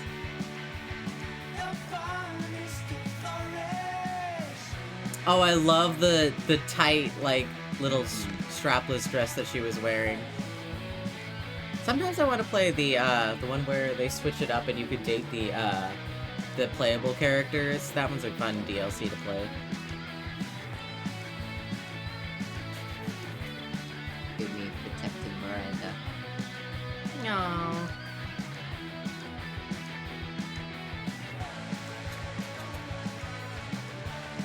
I kind of want to play one more. Oh, this the 30-minute one.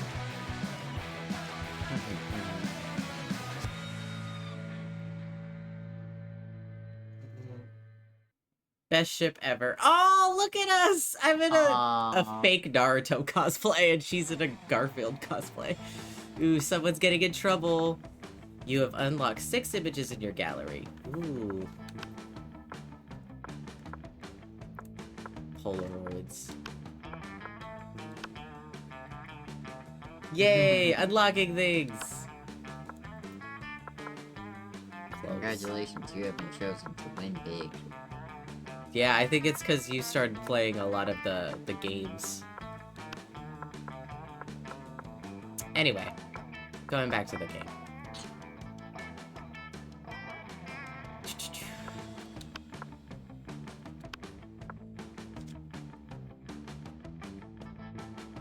For the fourth frame. Yeah. This is funny. What do you want to consider? Alright. Let's just do... Let's just do the first term, since it's been a while since we've done first term. And we're doing the first game, the short one. And we're all sharing a controller. Ah, spooky high school, the sweetest of our lives. Back then we were young and unafraid. Sometimes reckless, sometimes brilliant, sometimes just stupid, but always willing to live life to the fullest. We're on a wild journey to discover who we really were. Alright, I'm just gonna be this one again. Oh.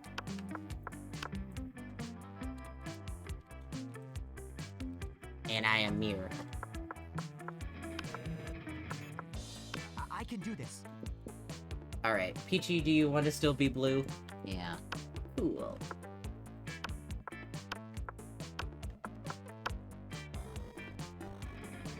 Kia Chai. Peachy. Sweet. And then Krona, do I'll you be want to be green? Yeah. Krona.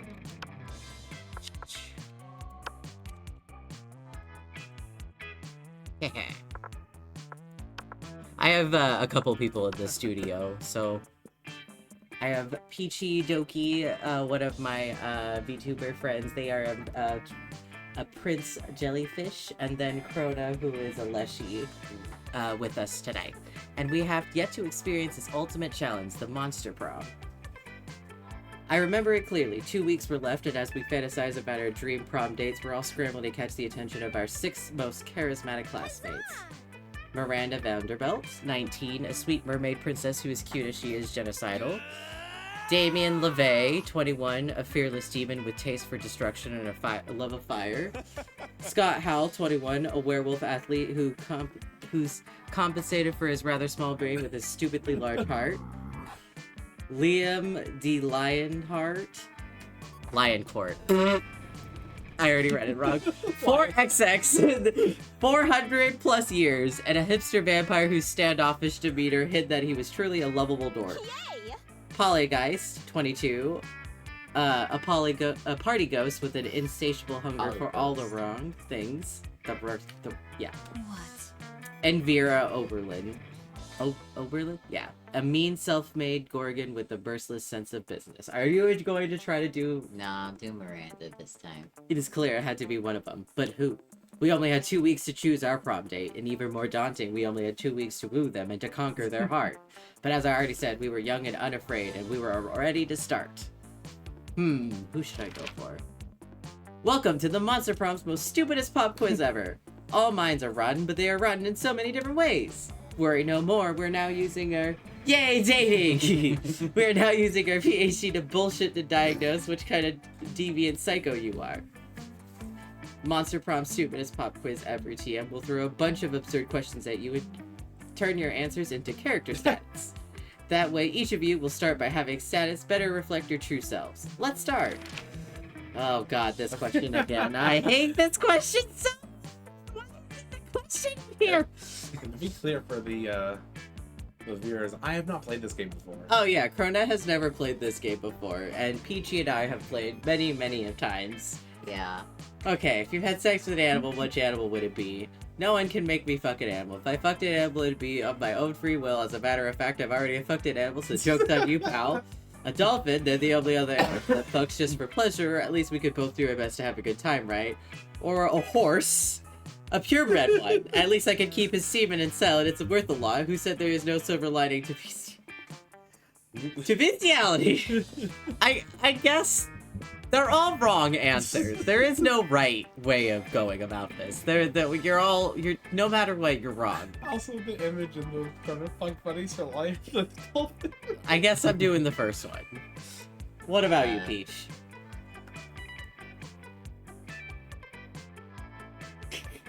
Peach is making some life decisions here.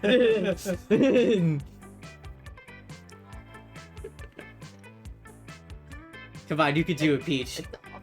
The dolphin? Okay.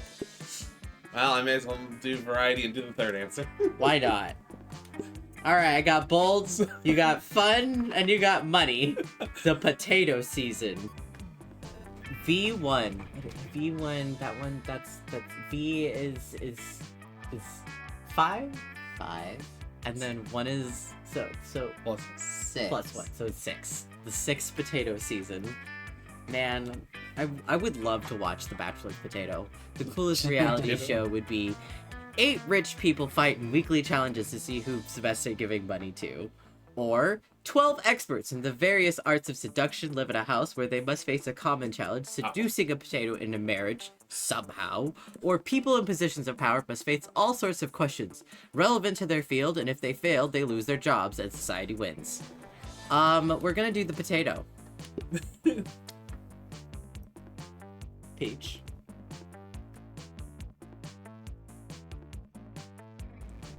Top one. Top one. My Proud genuine answer also is the third one. Okay, we're just going for variety's Okay, sakes here. Ooh, I got charming, I think. What would your dream first date? Okay, this one we have to be very careful because each one coincides with basically a character. So the character you were thinking of in your mind, think of like what would probably be what they would want, I guess. Who am I going for? I think I know which one, probably. Let's do. Oh my god, crimes. I'm not sure who that relates to. It could be several. It could be several. I'll go with crimes. I suspect a sweaty, manly wrestling match is a werewolf. A lovely walk in the forest after rescuing your date from a dragon. Hell yeah. That's the princess fish. That's who I'm going for. Fair. A wild party in international waters. A wild party in international waters. Oh, yeah, I got Damien! Yep. That's exactly who I was going for. Nice. Polly. Alright. All right. Now, basically, Crota, just because I have to explain this to him because he's never played this before, you have now a status sheet, and to date certain characters, you have to have certain stats. By understanding their personality, you kind of are guessing which stats are kind of really relevant to them. For example, Damien, I probably should focus in on boldness and charm and fun, I think Damien's those are the demon, three. right? He's the demon guy. My fun is pretty low. So, oh shit, what the fuck is fun again? That one is... Fun is outside. And somebody is already there. No! That's not gonna work for me. I don't want to go to the store. I don't have any... I only have 5 money. Grr. Let's do... Ugh. Screw it. Let's do creativity. Funny mustache. One day while rehearsing for class play, it's though the muses themselves have descended to give you a figurative blowjob. Your performance is so intense and inspiring, it will be remembered for generations, which is pretty rad by high school play standards. You gain +2 creativity. Ooh, that's a really cool outfit. You see David about to punch some noob when suddenly a dimensional portal opens up between the two of us. Oh, it's the interdimensional prince. It's not King Lizard. What? Hey, what the hell? I was about to punch that dude. There will be plenty of noobs to punch my fearsome paramour when you are mine. What? Why is he trying to steal my date ×2? This is the second time he came after the guy I was going for. Last time was Zoe, because we did DLC. Alright, have a good one. Get some rest. Thank you for coming in. That's a good one. Of course. Thank you for stopping by. Thank you. We'll figure out what's wrong with that raid. Yeah, I gotta go Yeah. figure out what's going on with my raid button. I have traveled across time and space to find a fit commander for my armies and for my bedroom. Oh, you want me to come over to your kingdom so we can kill people and fuck? I wouldn't put it quite so crassly.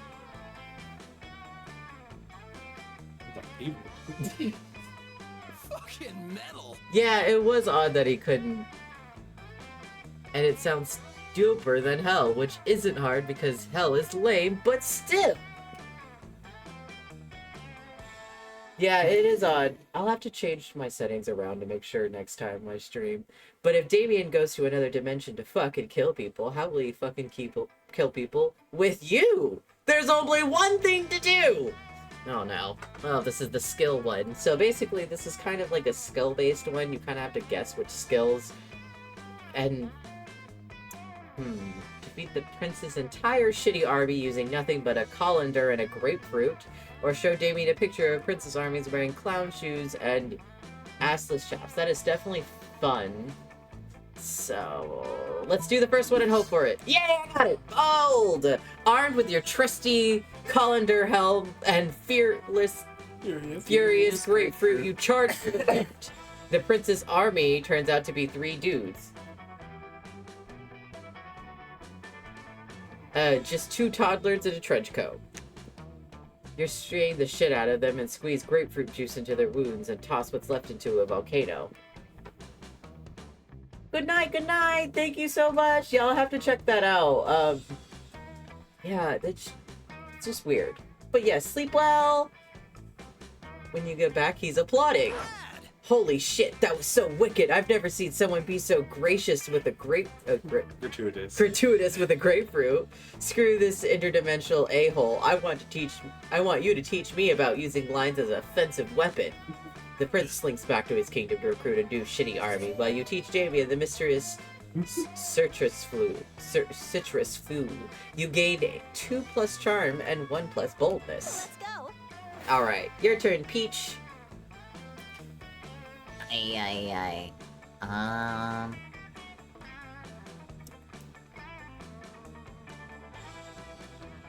definitely think I need to get my charm up. Right? That's what Miranda needs. Oh, Charm. we could have done this the entire time it showed us. Yeah, Well- that's just That's silly. We're silly.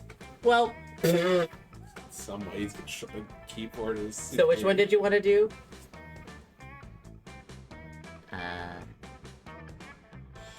Charm? So, that is The gym. the gym. Yeah, do the gym. That day, an epic dodgeball match takes place. Everything seems lost, but you deliver an inspirational speech that fuels your team's spirit, leading to a spectacular comeback. You're clearly a natural-born leader. You gain +2 charm. Yay! You notice Liam and Miranda talking to Coach. They actually seem to be enjoying gym for a change. Something must be terribly wrong. You go over to see what it is. Youth is a gift. Well, now I'm all for inspiring athleticism in the hearts of the youth, but allowing you to take up your own sport seems a bit unorthodox, don't you think? Oh, but ordinary sports are ever so dull and unrefined. I'm sure you could do so much better. I've already got an idea, actually. I've got an idea for a sport since before there were sports. I call it art. No teams, no rules, just pure creative expression. I'll be the quarterback, of course. Quarterback of art. That I don't know how that'll go, but okay. Art! Brilliance! We will play it with watercolors and sequins, and there will be sports bard and a goalie. Larate, and it's good to see you kids getting enthusiastic about wholesome physical exercise, but I gotta say, art doesn't really sound like a sport. Why, it doesn't sound like the word ball anywhere in it.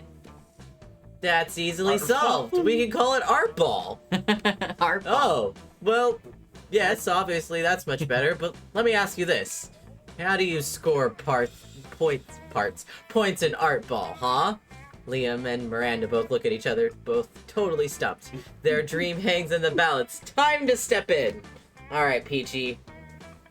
Obviously, the sports bard assigns inspiration kicks to the metaphysical, linebacker who scores 11 points for each poem he successfully publishes to the Atlantic. Don't you read the rule book?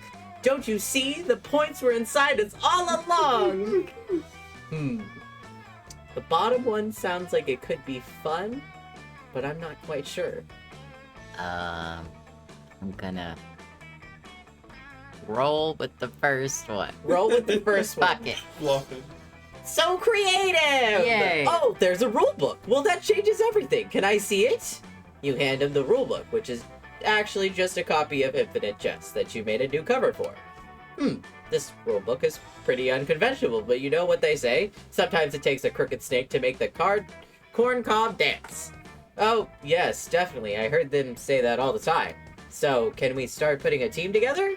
Oh, yes, sure. Whatever makes you kids get all fired up is fine by me. Huzzah! You're able to secure the broadcasting rights for Varsity Art Ball, and you make bank! You gain +2 money and +1 creativity. Sure. Hell yeah. Hell yeah! Alright, Crota. Okay. What are my stats? If you're going after polys, you definitely need to You do need fun for sure. Creativity, I think. and maybe boldness, but So all my looks. definitely fun. Definitely fun. Well, So unfortunately, I can't go to the gym. fun is outdoors, but there's a shop out there. Oh, is that simple? Yeah, that's what that symbolizes. And you have 7 money, so you can go to the shop. What does the shop do? The shop gives you different items that can do different things. It can raise certain attributes too, depending on what's in the shop, because it is a randomized little shop. What would you like to do? Why not? Let's go to the shop. Let's see Ding what's there. dong! To the shop we go! To the shop. Hey, stranger. Hey, last night I read this article on how money causes pocket cancer in the long run. You don't want to get pocket cancer? Quick, give me that dangerous money you have in its still healthy pockets. Okay, all we have is the mod, which is the It hair costs gel of power. I don't know One why. money. Which is 1 money. I guess it's because we're still early in game. Damn. Well, it's only $1. What does it do? Weird hair gel that attracts women. Don't get me into it. It's not gonna work, so I don't know why you're even looking. It's a Pokeball toy. I don't know. It says mod on it, so it might like activate the mod. I don't know. Is this a mod like deal? I have no idea. I have never. Okay, buy it. Got it. Bye, stranger.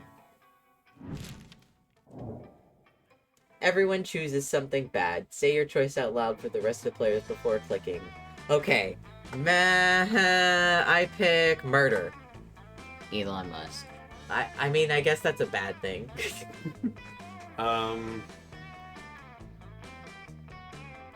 Okay, if we're going actual bad thing.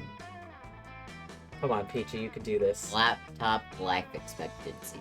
Oh, yeah, laptop life expectancy is pretty bad. Corona? Cold tea. What? Cold tea. Cold tea. That is pretty... I mean, some teas are made to be cold, but I get what you mean when tea is like that is seeped Hot. perfectly, that is supposed to be hot And then Got- just left out. to chill. And you found it days later. A player order decided based on how badass a criminal called Mike Thing Johnson would be. Start debating now. Okay, Mike the Murder Johnson. Mike the Murder Johnson. yeah. Wait. Okay. Mike the Laptop life expectancy. Johnson. Or Life cold tea Johnson. Mike the T. Cole Johnson. I don't know. I feel like Cold tea, not tea cold. Cold tea. Cold T. Mike the Cold T. Johnson. I feel like that's kind of funnier. Alright. It's life expectancy, so I just expect them to be coming up like Alright. calling and be like, hey, we've been reaching out for you back in car's little warranty. Yeah. Strange, you could have sworn Polly and Damien were at the table when you picked it. Psst, hey loser, down here. Boo. Hey, it's us, Polly and Damien, hiding under this table for totally innocent reasons. A furious roar comes from the door of the cafeteria. Crazy Martin, Sorry, the you don't get werebear to- janitor, you is here. don't get He's to looking sit for next someone. to your crush. Oh shit, he's here! Why is he after us anyway? I think what he did really falls under more federal jurisdiction. International law, more like. Those munchkins were Canadian citizens. What is happening? What are they doing? What crimes have these two committed? Now you mention it, I think we might have actually have to face a war crimes tribunal. Why? Worth it though, right? What the fuck did they do? They Oh, broke into the totally. As office long as we get away from Buzzkill the Bear over Locked there. them Hide behind diplomatic immunity. I mean, you're both princes of hell, right? Not me, I'm not. I'm not even a princess of hell. Guess you should have thought of that before being born a commoner, huh? Well, damn. I wasn't born, Damien. I was died. I was died. in. Die better next time. Well, die better next time. Well, I was created, so I guess we are all born differently. 'Cause I'm just a magic mirror. Forged? Our mirrors are forged, I think. Well, I was created, forged, you know, same difference. I'll try to keep that in mind when being tried at the fairy tale court for Munchkin side. Munchkin side murder. Murder. Great, let me know how it goes. I'm off to crush an orphanage and get away with it because I'm royalty later. After the orphanage crushing, Damien takes you out for ice cream. Sweet, literally. Sure. All right. I'm sorry, I took the table with Polly in it. I know who you're going for. You could go to the shop. You could also talk to the witch. Who's the witch? She's not a dateable character, but I don't know what she unlocks like an event. I'm sure. Well, why not? Sure. I don't really remember what happens because she's not dateable in this. You approach your chosen table to find it already mostly taken up by the coven. They're huddled around some kind of glowing artifact. But we only get one wish, not 3, so it's important for all of us to agree before we release the genie. Hope you're already expressed your wish for a secret hideout with a mini fridge and foosball table. Faith has argued just as feverly for a world peace. Save the world. But as the leader, I think the most sensible option is a mystic sword that will instantly slay this season's big bad, and Hope and Faith immediately object to Joy calling herself the leader, and the 3 soon devolve into a shouting match. I do like all 3 of their designs. I like the tallest one the best, but they're all really cute. Amidst the commotion, you can't help but notice that the wishing lamp is totally unguarded. Without really thinking about it, as you ever do, you rub the lamp, release the genie, and wish for either a bag full of quarters or a machine that can successfully reheat French fries.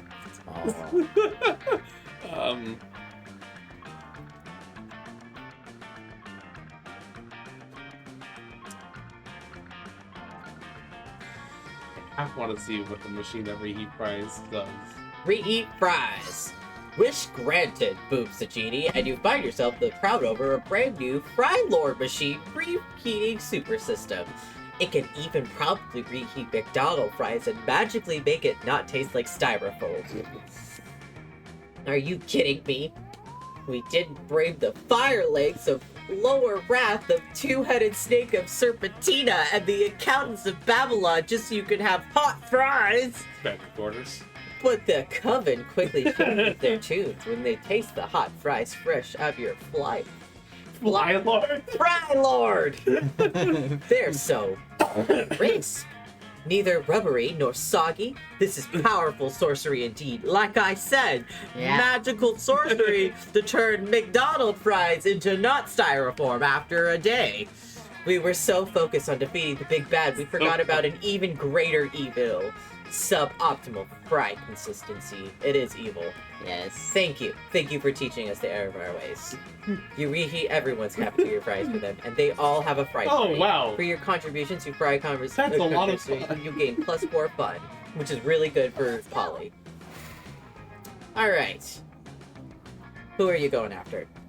Peachy? Yes. You arrive at Scott and Fish. Miranda's table to find Scott happily chowing down while Miranda stares horrified at her tray.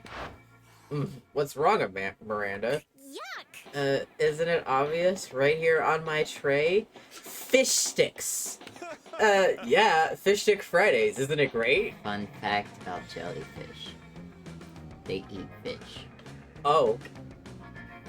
Is this a cannibalistic relationship you're about to enter? A fish and a jellyfish? But they also... A jellyfish prince and a fish princess? Do you just eat her on your wedding night? No. Is that what happens? Is that what... Nibble here and there. The natural, like... Just sting. They can also have some relationships with fish where they don't eat them. Okay. Only some, they- though. Only some. Only some. it's So like- there are many other relationships where you just eat them. It's like clownfish and Yeah. sea anemones. Okay. It's not so great, Scott. The fish are my subjects. This is clearly the work of the air people. Air. Air people? Yes. Yes. Do you not know of the air people? The merfolk's most hated rivals. Don't you read the news?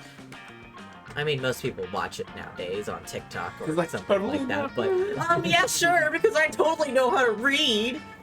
But Well, I must insist that you must cease eating those fish sticks immediately. It is high treason. Oh, but I've been looking forward to Fish Stick Friday since last Fish Stick Friday. Are you sure I can't eat any?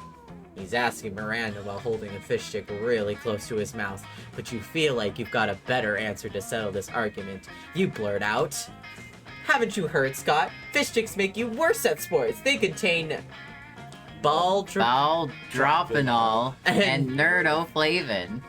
Or, fish sticks contain absolutely no fish. It is all garden snails and food-grade plastic. Scott can eat as many as he wants. No. Plastic is fine, but fish? No. Fish sticks make you worse at sports. They contain Oh no, not... baldropinol and nerdoflavin. Those are two of the worst ones. Do the air people want me to be bad at sports? Of course they do, Scott. Air people hate sports. And sportsmen. It's one of the most loathsome things about them. Aside from their feathers and their socialism. Well, then I'm not gonna eat any more fish sticks ever again. Fish sticks Friday? Ha! More like fish stick by day? Yeah, I mean, I gotta go tell the rest of the wolf pack about this. Scott runs off to spread anti-air people propaganda, and Miranda gives you the most regal smile.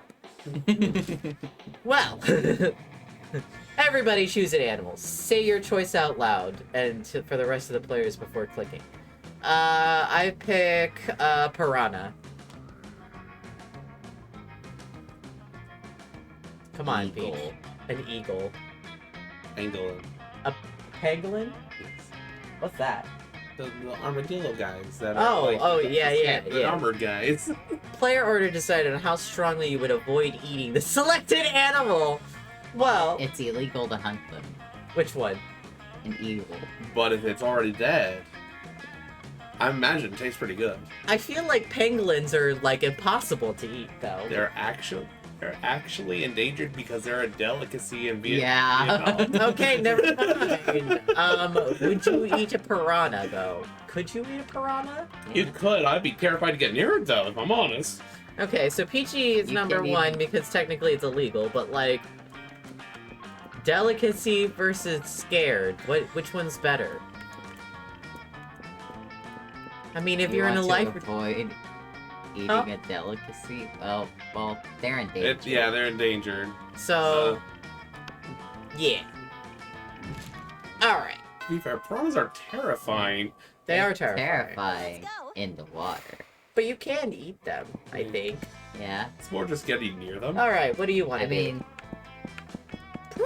I used to have some as pets. to. Wait, what? You're so Yeah. cool. Piranhas Anyway. as pets? Yeah. Wow. Anyway, Weird. Cuttlefish Cuttlefish would be a better pet, or a squid. I feel like squids would be fun. You Octopus just is a really good pet, apparently. But they're need a lot of attention. oh, that tree has a face on it. Oh, and they made a happy face. Look, Oh. it has a little face. Yeah. Okay, but Peachy, pick a thing.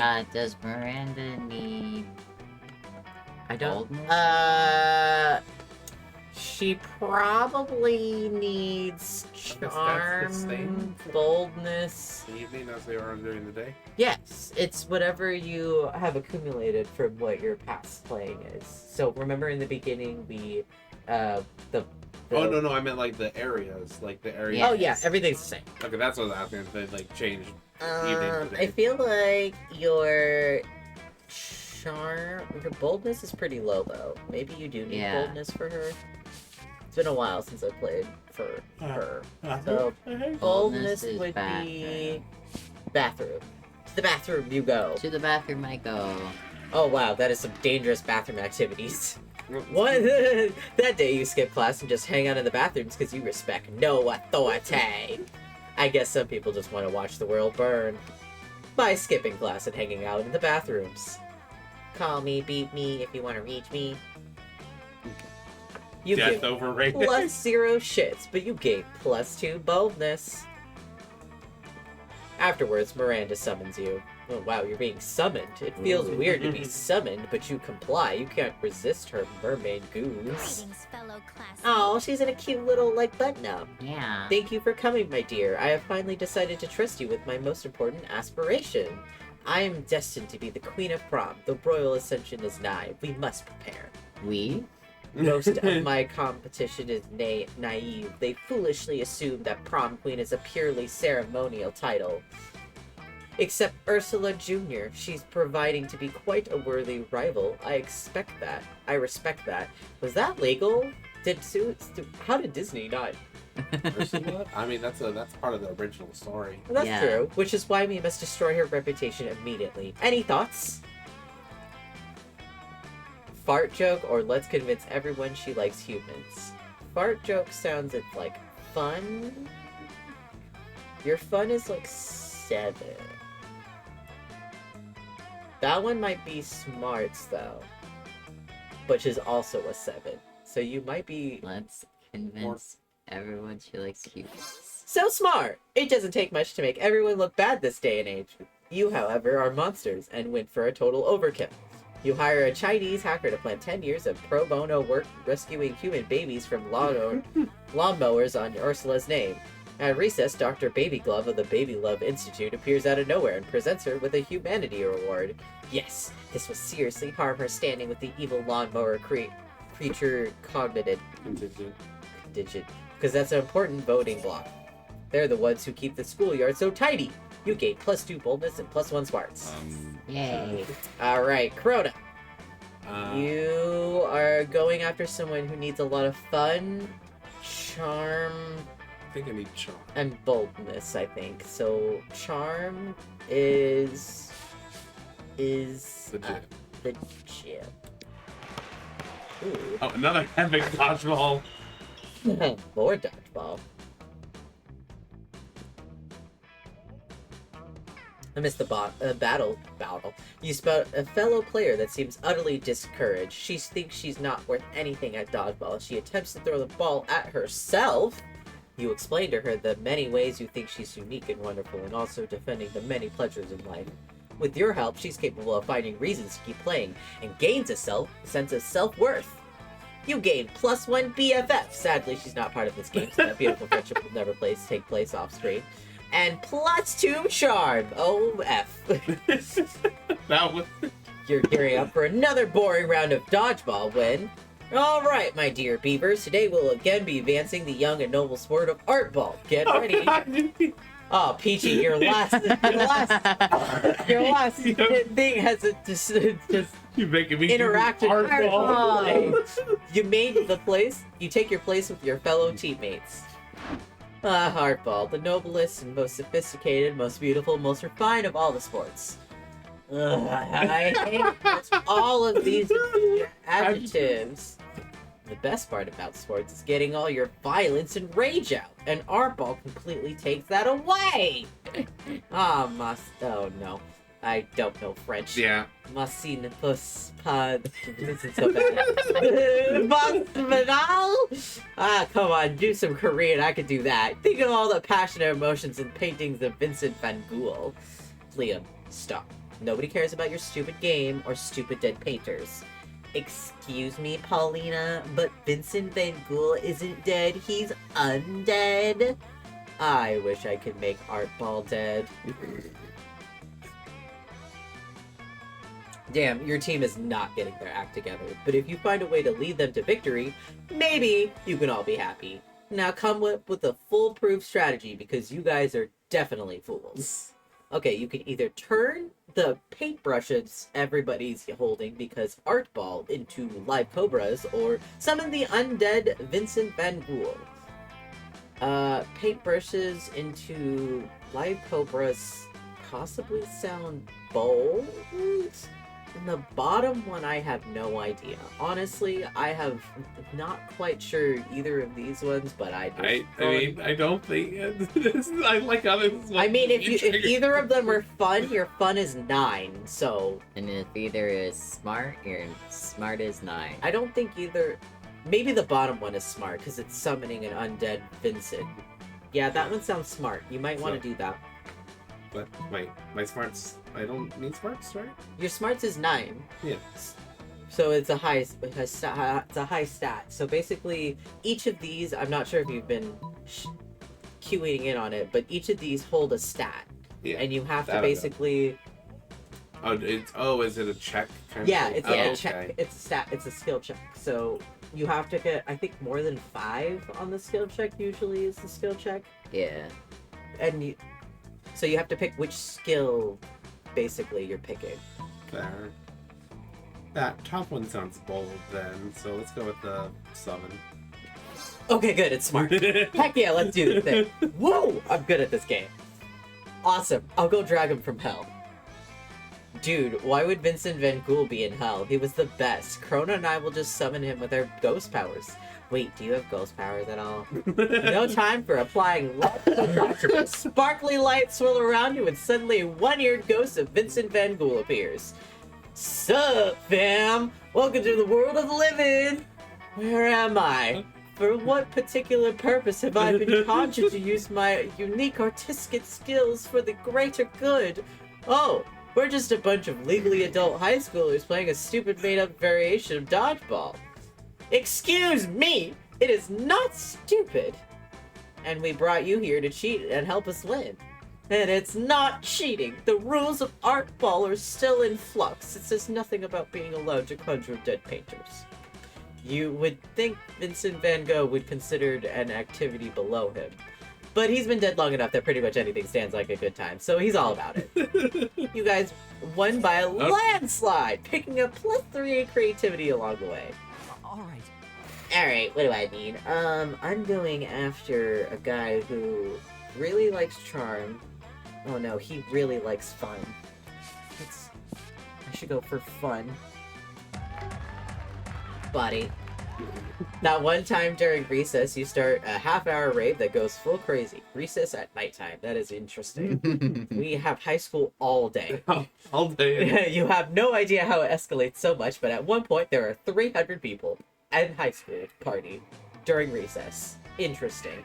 Somehow summon demons from a nightmare dimension. Someone. The consequences might distort the fabric of reality itself, but who cares? It's a rad party. You gain +2 fun.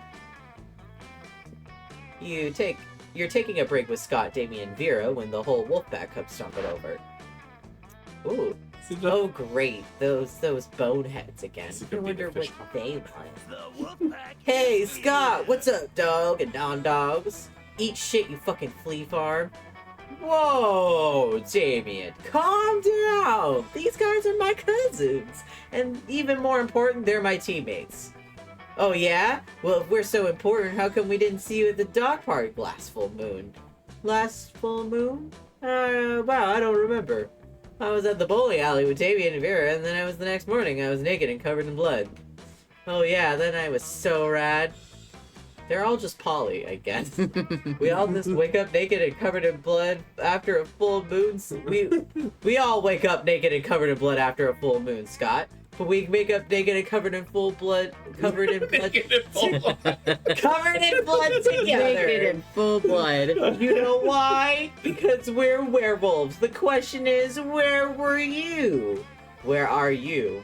I'm sick of these creeps always harassing Scott. We need to get rid of them. But how? Pretend to throw a ball really far, but actually just hide it behind your back. Fiendish deception. Or stack Vera and Damien on your shoulders to make yourself as big as possible. That sounds bold. This sounds smart. I'm not so smart, but I am pretty bold, so I'm going for that. Bold! Battle stations, you cry, and your friends spring into action. At least Damien springs into action. You never practice this with Vera. What are you two? Ah! Damien yanked Vera up on his shoulders. The three of you tower over their wolf pack. Whoa, where did this huge Gorgon come from? And why does she have a demon head for a dick? What the fuck? Whatever witchcraft is going on, we're not into it. We're sports jocks, not warlocks. The Wolfpack flees, and you manage to get Scott calmed down before shortly afterwards you disengage from your classmates. That was metal as fuck! Demon Head Dick is gonna be the name of my new noise band. Wow, I already knew you guys were my best friends, but when you work together, it really turns out you're also my biggest friend. Demon head dick. Well, I have to admit, I did quite like being taller than everyone. Plus is for everything. And you have to admit, you kind of like being under her. You gave creativity a +1 boldness. I wasn't going after her, but that's interesting. Ooh. Something happens to me, apparently. Sure. That weekend, Vera invites you and some friends to an abandoned warehouse to help kill a dude. You wouldn't miss it for the world. When you get there, you found Merida, Damien there too, and a naked fishman tied to a chair. I'm so glad you could make it. We were going to execute this fishman for the crimes he's committed against us. We are indeed. Do you know this fish attempted to express a controversial opinion about my father? And he cut in front of me in line at the pharmacy. And I'm pretty sure he did something to me too. Let's just kill him. Damien, you just want to kill him. Now hold on there, Damien. We can't just kill this son of a bitch. This is an execution. We have to make an example of him. Personally, I'm a big fan of quantity over quality. Why don't we just kill his family? We already did that. Why do you think he's saying such treasonous things in the first place? Miranda's right. We need to do something truly extravagant to this upstart. Okay, I'm cool with that, as long as you guys are paying. Oh, we're not paying. That's what Krona is here for. Hell no, you're not spending your hard-earned cash on this. Lucky you got a super rich friend you love to take advantage of in emergencies. Alright, you've got Mirror is the natural choice. He spends money just to keep from drowning in it. Or let's bring in Peachy. They're so rich they can actually afford to eat organic food. Who are you gonna pick on today? How are you got your money? I don't know. Yeah, I mean you can scroll the thing and actually see. So, Oh, just no. use your memory. It says no, you can't.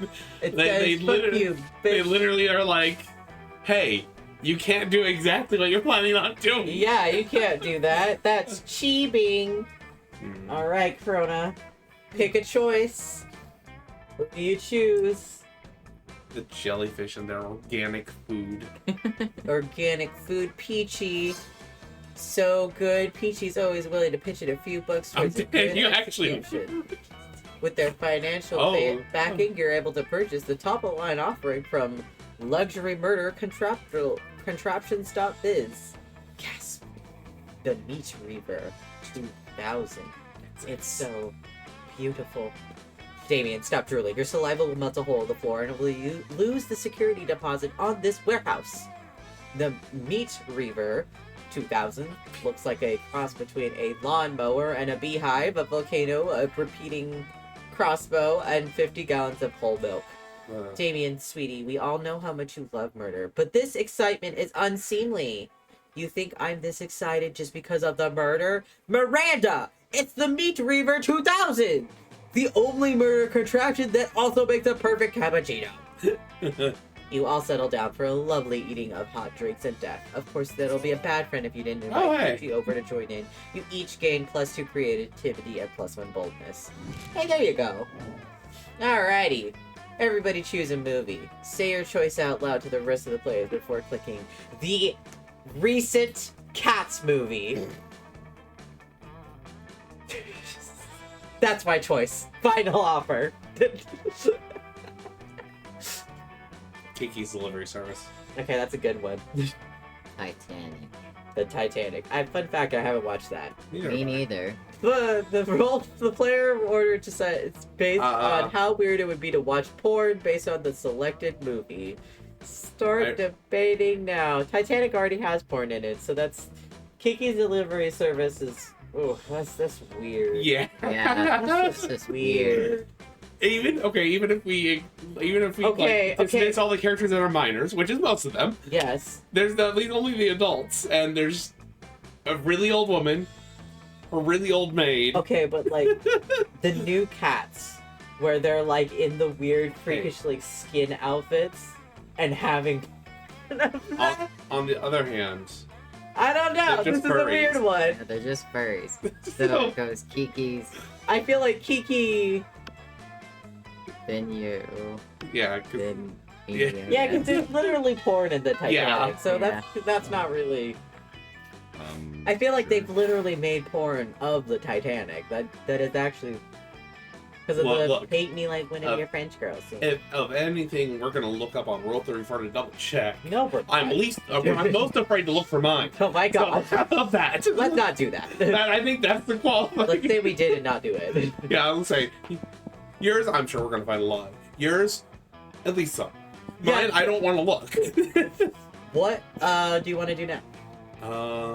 You have. Is 9 max, by the way, or No, you can go past okay? mine. Everyone happened to stop at 9. I wasn't sure. Your charm is 6. Yeah, probably charm. Would be. Oh yeah, the joke. Again, more dodgeball. On that day, an epic dodgeball match takes place. One point, you're about to be eliminated from the other team, but suddenly you convince him not to throw the ball at you with a heartfelt speech about the importance of everyone's lives. The player bursts into tears, and you take advantage of that moment of weakness, throwing a ball at him. You lose -5 mercy, a stat that might be used for the Monster Prom sequel, but isn't now, and you gain +2 charm. In the course of your actions, you come across Vera and Polly hatching Oh, another boy. scheme. You sneak a little closer so you can eavesdrop. Listen, this has been a fruitful partnership so far in terms of making people look like imbeciles. But I think it's time we monetize. Sick burns won't buy us fresh outfits. Yeah, fine, whatever. I guess we could use some new things or thongs or whatever, but like, I don't want to stop making people look so dumb that we can just make money. I don't want to sell out. Personally, I can't wait to sell out, but you have a point, we can't sacrifice our brand. The question is, of course, how do we do both? Yeah, how do we get rich off of yanking people's chains? Ugh, careful with your choice of words, Polly. What? Chains are a big thing for ghosts. Of course. There don't seem to be any immediate ideas. Maybe you can offer a solution. Why don't you make a phony workout craze? It worked for Frank Pilates, the inventor Pilates. Frank Pilates, the inventor of Pilates. Man, do I have to have a break for you? It's called Stealing. stealing. The bottom one. That sounds like boldness to me.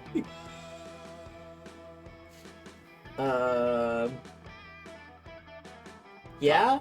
Top one, it's either creativity or charm, or smarts. Either way, those are all good ones. So let's go to the top ones. So creative! Oh my god, that's so good! We can make up a bunch of ridiculous exercises like tongue squats and dick crunches, and encourage people to post selfies of their workout success. Let's see, 1 week subscription of our proprietary exercise tracker for $1. $49.99 for every hour thereafter. I think we might actually turn a profit this time, Polly. And hey, a bunch of people got stronger dicks and tongues in the process. I'm not gonna complain if you know what happened. You have an idea, but you just unleashed the world. You have no idea what you just unleashed into the world. But these two seem to be happy with you. You gain +1 creativity and +2 smarts. All right. Alrighty, let's see. I really need to work on my fun. My fun is pretty low. More raves. Yeah. That day during recess, you start a half-hour raid that goes full crazy. You're casually chatting with Juan, the small magician Latino cat. You start telling him the hilarious story of what happened last summer at Monster Camp. You know which one? The one involving the beehive, the blow-up doll of the president, the penguin mask, and the mystery of the Goblin King. Remind me of the babe. Look, babe. And the voodoo. Slowly, lots of people start joining you to hear the story. By the time you say where the Goblin King was, 100 people or so burst in hysterical laughter. You turn on a mobile app that captures all the laughter and turns into +2 fun. Interesting. You're chilling out, not murdering anybody, when Damien slinks up to you. He's hauling a large sack with the words "definitely not a corpse" written on it. Hey, noob. Hey, you're not gonna believe this, but there's definitely actually a corpse in this bag. You never would have guessed. Now, here's the thing. I'm not saying I'm exactly responsible for making this corpse. At least not without my lawyer present.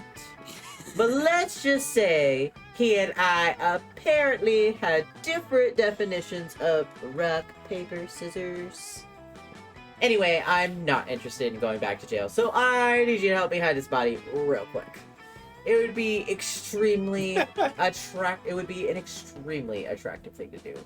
Luckily, hiding dead bodies is kind of your thing. You share your brilliant solution. Okay, we could disguise him as a drinking fountain. No one will know the difference. Or just chuck him in my garage. He'll blend in perfectly with my collection of dead vintage bodies. Vintage dead body. Sure. So bold! You throw the corpse in the back of Damien's dread chariot and hoof it to your garage. Holy hell, are these all yours? Some of these are total classics. Elvis Presley?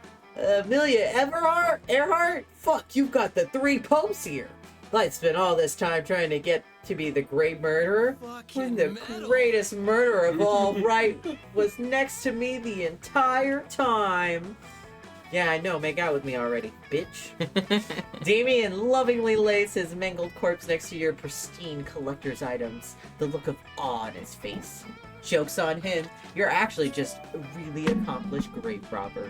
You got +2 smarts and +1 charm. Hey, lies are just the greatest foundation of a relationship. Don't let anyone tell you otherwise. Lies and pristine collectibles. Let's go. Peachy. Well, let's go.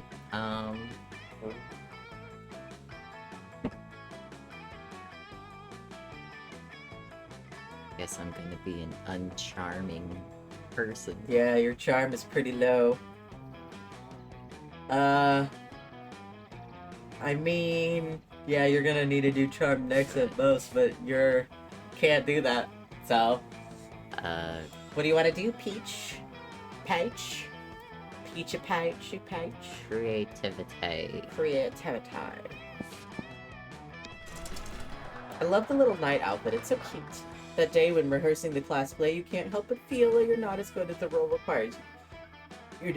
There doesn't seem to be any ordinary way of getting yourself there, but there might be an extraordinary way.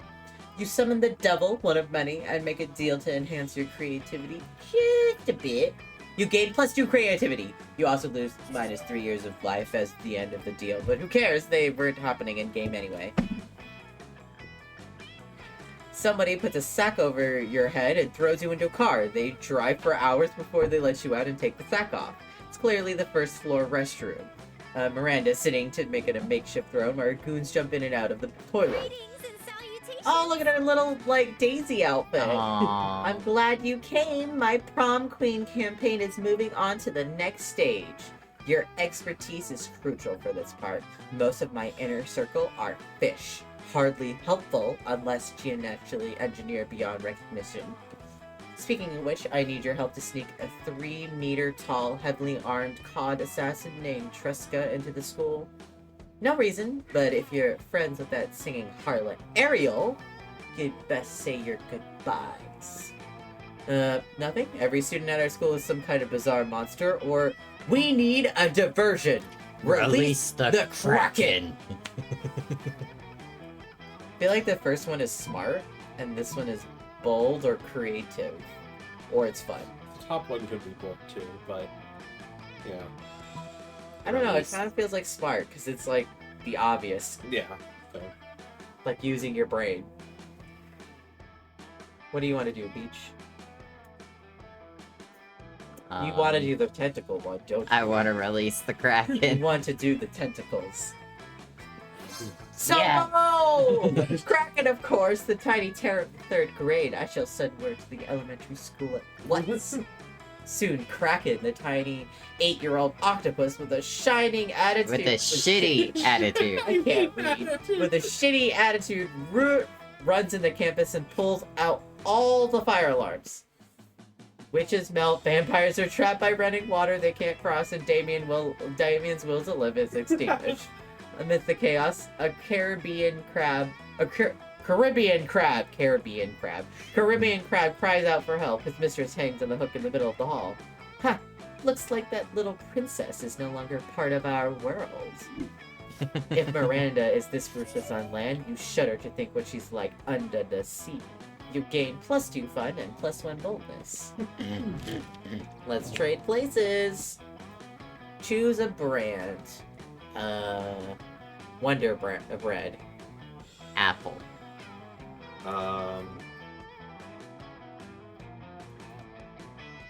Steel Series. You have to do a different one. What? What brand? Steel Series. Oh, Steel Series. I heard steals his, and I'm like, you can't just steal his. That's not an option. You can't just do that. That's not a choice.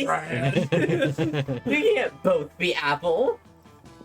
Player order is decided based on how weird it'd be if the selected brand paid for product placement in Game of Thrones. Wonder Bread, Apple, or Steel Series. I kind of wanted to say this should be random. They're all so fucking weird. Yeah. There's no Peach, Mirror, Corona. like it's The like first time in this round, Yay. Peach's first. Yay! Wow. it's like gaming computers or modern day white bread. It's like I can't imagine all of them would be so weird. Yeah, it would be also weird. Oh my god. My model was it's still stuck. Oh dear. Please. Turn off the camera. It turned off. Oh gosh. Oh my goodness. Oh my goodness. This happens sometimes. There. There we go. I am now facing the correct way. You're no longer I hovering am no above. longer. My face is no longer upside down, which is what VTube Studio tried to do. Try to like flip my chin above my head. You arrive at your chosen table to find Vera looking askance and Miranda's lunch. A single very suspicious looking apple. Ooh, it's the poison apple! I always fuck with apples. Miranda, honey, your apple seems to be pulsing with an unhealthy purple light. Oh, I'm sure it's just your imagination. It also has a skull on it, and it smells like lighter fluid. I don't think it's for eating.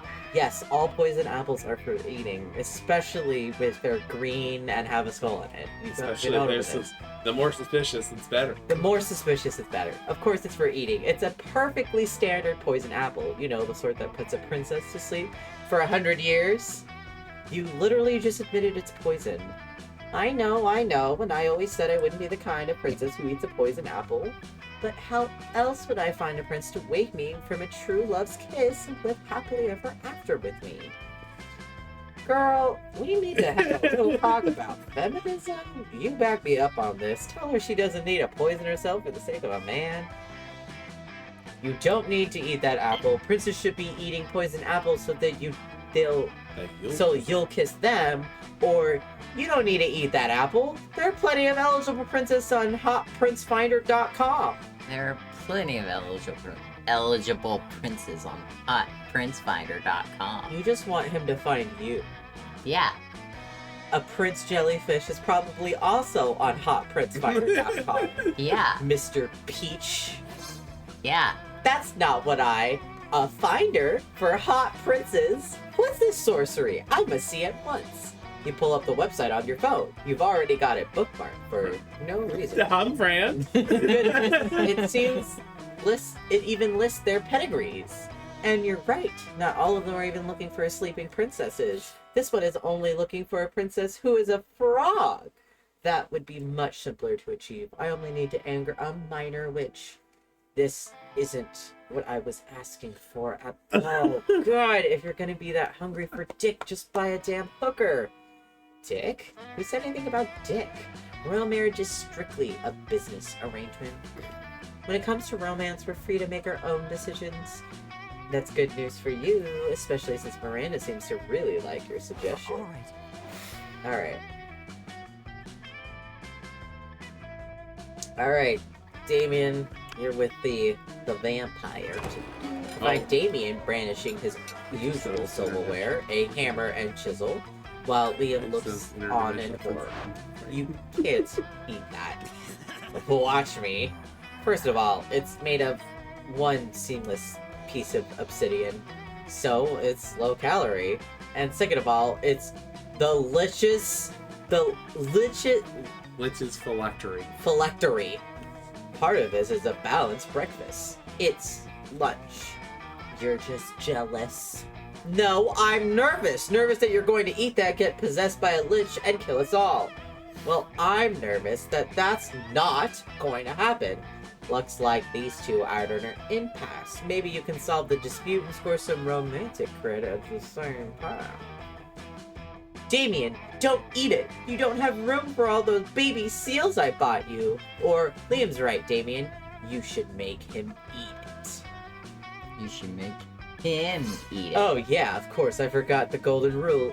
Do unto others whatever the hell you want, cause it's funny! What? No, that's an outrage! I don't even eat food, let alone inedible objects infused with eldritch magic. Well, there's a first time for everything. Dracula loser, down the hash! Damien force feeds the dreaded artifact onto Liam. He's instantly possessed with dark energy as opposed to his normal morose energy. I am the Lord of the Night, the Hierophant of Ice, Devourer of Joy.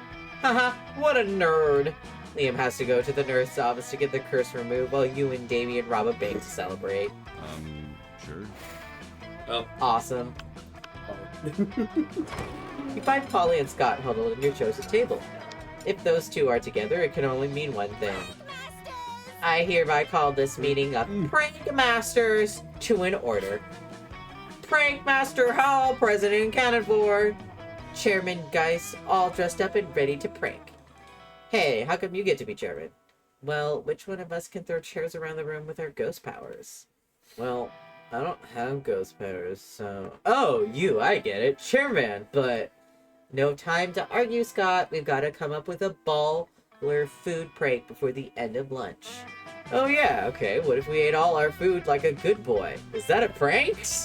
No, Scott, for the last time, that's not a prank and I don't eat. But I'm having trouble coming up with another idea. Anybody else? You've been waiting all your life for an opportunity like this. You propose the ultimate food prank. 1. Eat everyone else's food, like a good boy, or replace all the food with chairs. chairs. Tiny chairs. Yes! You know what they say when life gives you chairs? Do pranks with the chairs. But I've never heard the coach say that. Doesn't it sound like the kind of thing he would say, though? Yeah, kinda does. How am I supposed to help, though? You're the chairman. Easy, Scott. Just be a chair. Oh, of course. Scott twists himself to an uncomfortable-looking shape. He looks happy, though. Like this? Exactly like that. Now up you go. Whee! Does this make me the chairman? Sure, totally. Polly doesn't seem to mind sharing her little title with Scott, or her affection with you. Prank achieved. Let's trade places. Everybody choose a food. Say your choice out loud with the rest of the players before clicking. What did you say? Scone. Scone? Nachos. Chocolate covered banana. How unappealing a pizza would be the chosen food as its topping. What did you say? Nachos. And it was Scone. scones or chocolate covered banana. I feel like chocolate covered banana is the worst. Then nachos, then scones. Scones is just a bakery dish. Like, I feel like bread on bread is not the worst. Especially if it's a dessert pizza. I can see that. Yeah, it's just as a dessert pizza. But I don't know. The chocolate bananas is a little weird. All right. Alright. Last one. I'm gonna do... Man, I guess I should do some... I kind of want to do another one of fun, though. But money! Let's do money. That day, you spent some time on the library's PC, mining some bitcoins. This is supposed to have something to do with solving algorithms and the rise of cryptocurrency.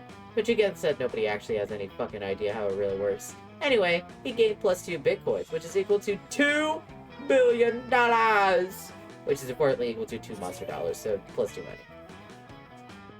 You're daydreaming about how Damien would look walking down the aisle towards you.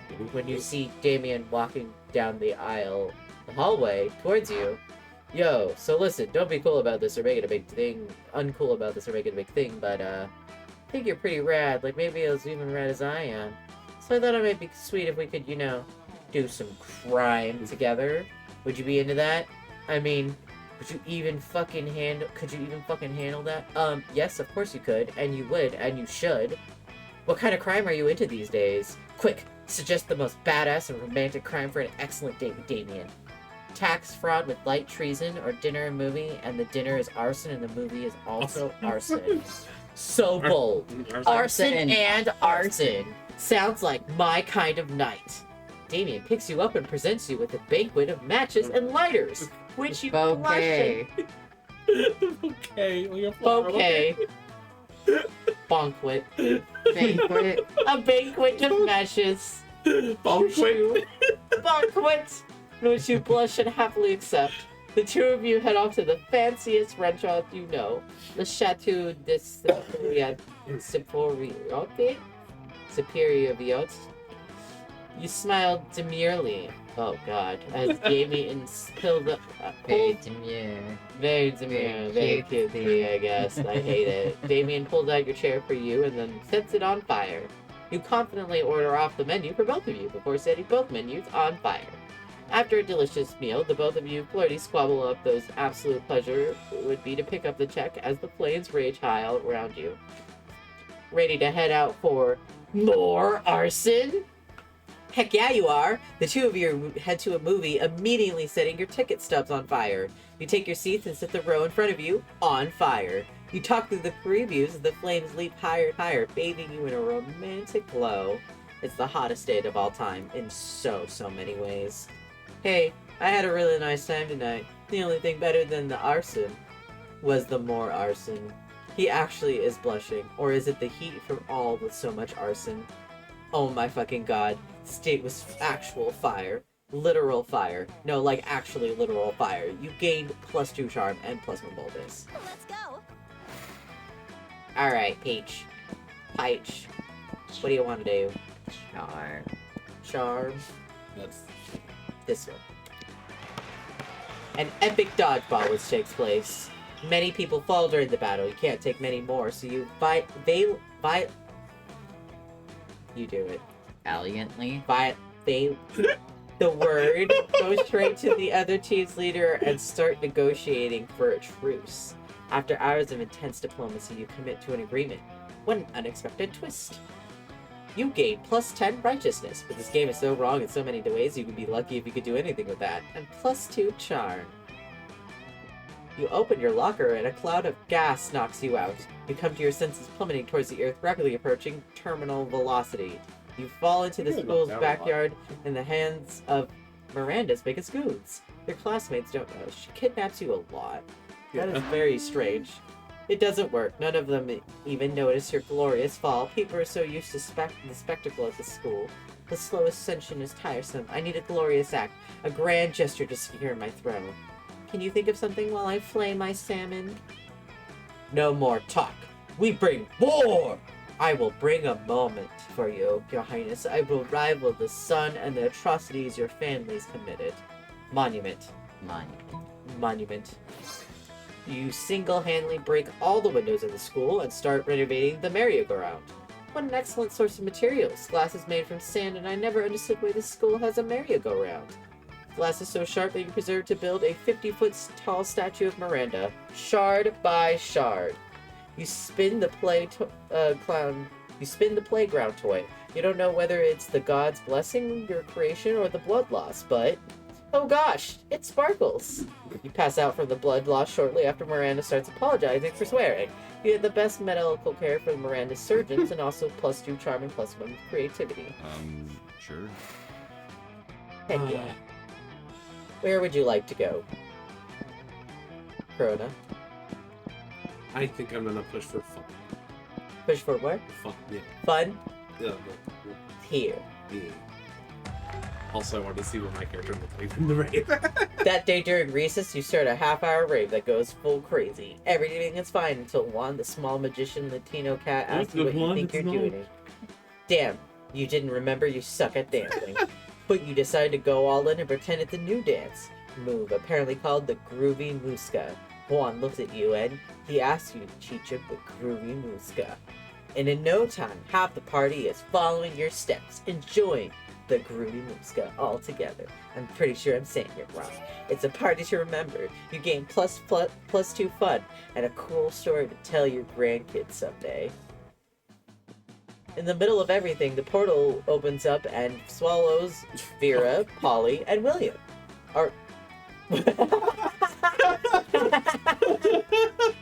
Meet the vampire. William. And William! You dive into the rest of them and straight into the season finale of the Interdimensional Bachelor! Good lord. Help, I'm in danger of spraining my eyes from rolling them so hard. Yes. Oh my god, a dating game show? Yes, indeed. Tonight, you three answer a series of trivia questions. Whatever gets the most points becomes my... I'm gonna win! I don't even care what the prize is! Your wife? What a revolting premise. So you're saying we're supposed to respond to a series of questions and scenarios, our answers to which will make us more or less likely to achieve a romantic outcome with you? That's extremely problematic. I can't think of anyone who would ever want to play such a trawny dating game. Everybody stop raising reasonable concerns so I can hear the first question. That's the spirit! Question number 1. Describe your ideal marriage proposal. But before Polly could answer, you buzz yourself in. Now's your chance to give an answer that will end the competition and send the prince packing. I present you with my grandmother's wedding ring, still attached to my naked grandmother. Jaw unhinges and bees pour out. I really want you to do the bottom one. I have no idea if you would win it, but I really, really like the bottom one. I really love the bottom. I really like the bottom one. I feel like you should do it. Just accept the loss, whatever it is, but the bottom one is so top tier. Do it, yeah. Damn! You unhinge your jaw and unleash the bees! Why were there bees inside your mouth? You fool! Your childish prank has destabilized the fabric of this pocket dimension! It's coming apart around us! Ah, help! My shoes are turning into lizards. I like these shoes. What's this? All the money in my wallet is turning into moths! You'll pay for this! No part of me is turning into animals, but I suddenly care about things. This is your fault. Why didn't you just answer my words? Why did it have to be bees? But you can't take back the past. You spend the next 1,000 years traversing various horrifying dimensions with the prince and your 3 pissed off friends. No time has passed when you return home, but you'll never forget. Oh. And Liam, Vera, and Polly will never forgive. You lose -2 fun and -1 charm. Wow, that was real bad. I Yeah. thought that would be not that bad. That was really bad. Okay, Mirror, who are you taking to prom? The first guy. What's up? Yeah. Peachy. Miranda. The I fish. hope- Alrighty. Hope she says yes. Alrighty, Yeah, and you're Polly. going after Polly. Hi. Alrighty. Sure. You finally pick up the courage to ask your beloved to go to Monster Prom with you. Aw, damn. Not a chance in the world. Poor life choices is how I died, so I can't tell a poor afterlife choice when I see one. And boo, you're a big one. No way, boo. You were so ashamed by your failure after prom that you photo-edited Garfield into your prom pics if he was your prom date. Oh. Yeah, Garfield the orange cartoon cat. Not your brightest idea. Anyway, even with your photo editing skills, you still couldn't photo edit the sadness of your face away. Sad. All right.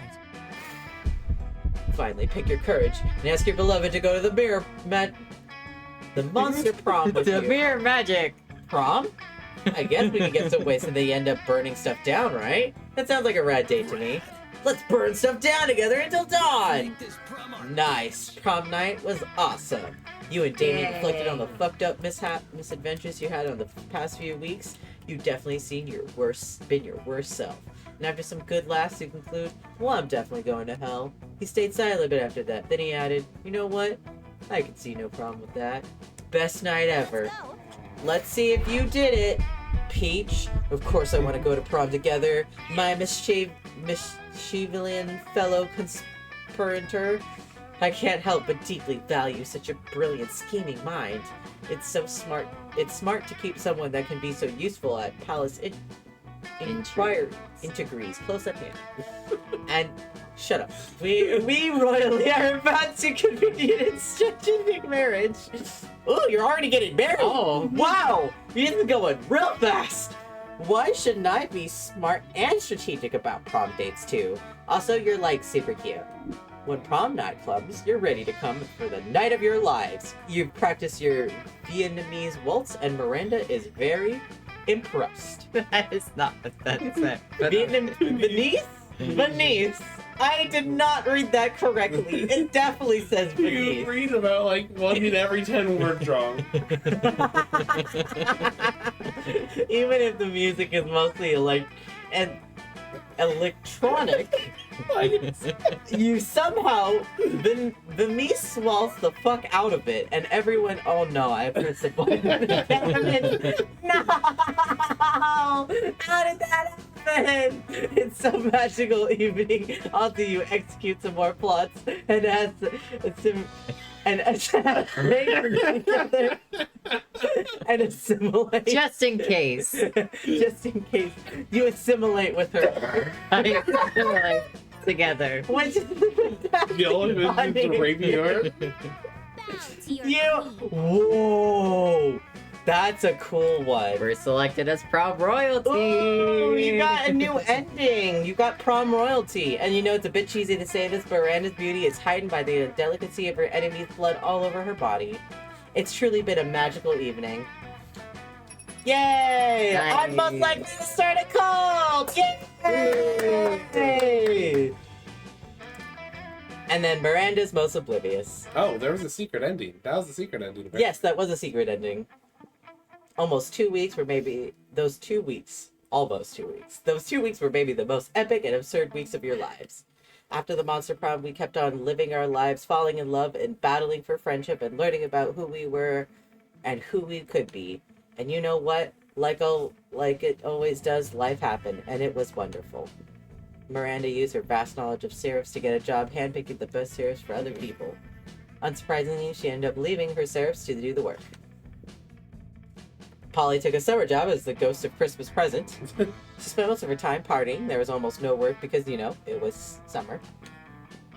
Damien, because of interior design specializing in torture machines. Last month, Vogue magazines called its products the refined marriage between macabre and chic. And those 2 weeks, the Monster Prom seemed to be larger than life, and then it was gone, just like that. The battle for Monster Prom might have been an end then, but then there were plenty of battles left for that war called youth. But once again, we were young and unafraid, and we were ready for it to start. I added some extra words there for sure.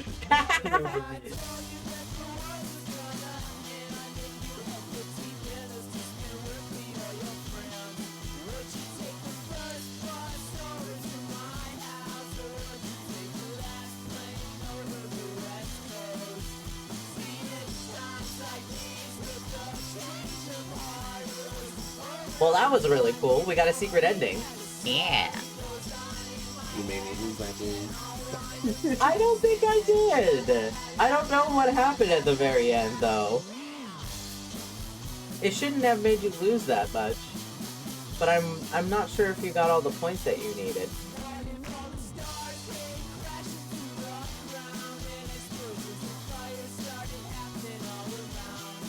The money was useless though. The shop.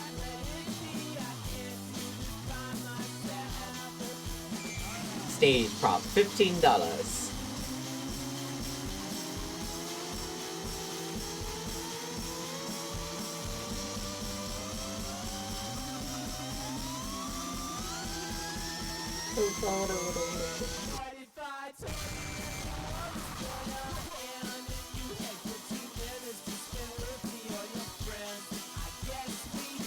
Aw, that's a cute picture.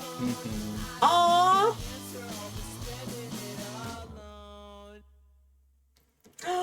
Yes. That no one touches my Miri. Ah, the knight and the princess. That's so cute. All right, folks. I think that's going to be the end of it for me. So I'm gonna go to.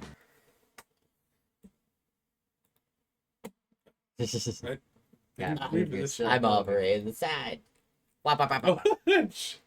Whoa, whoa, floating around. All right. Thank you, everybody, for coming to tonight's stream, and I hope everybody. Right. Somebody.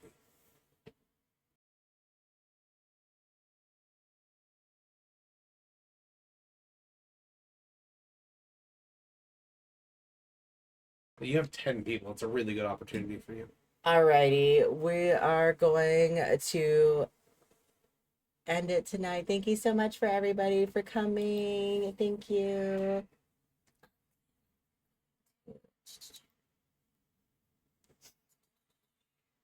We are maybe this one right here, or this one. They're empty also. You sure? Sure.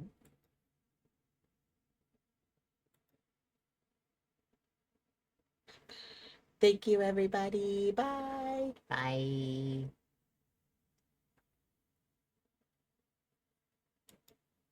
Hitting the right now.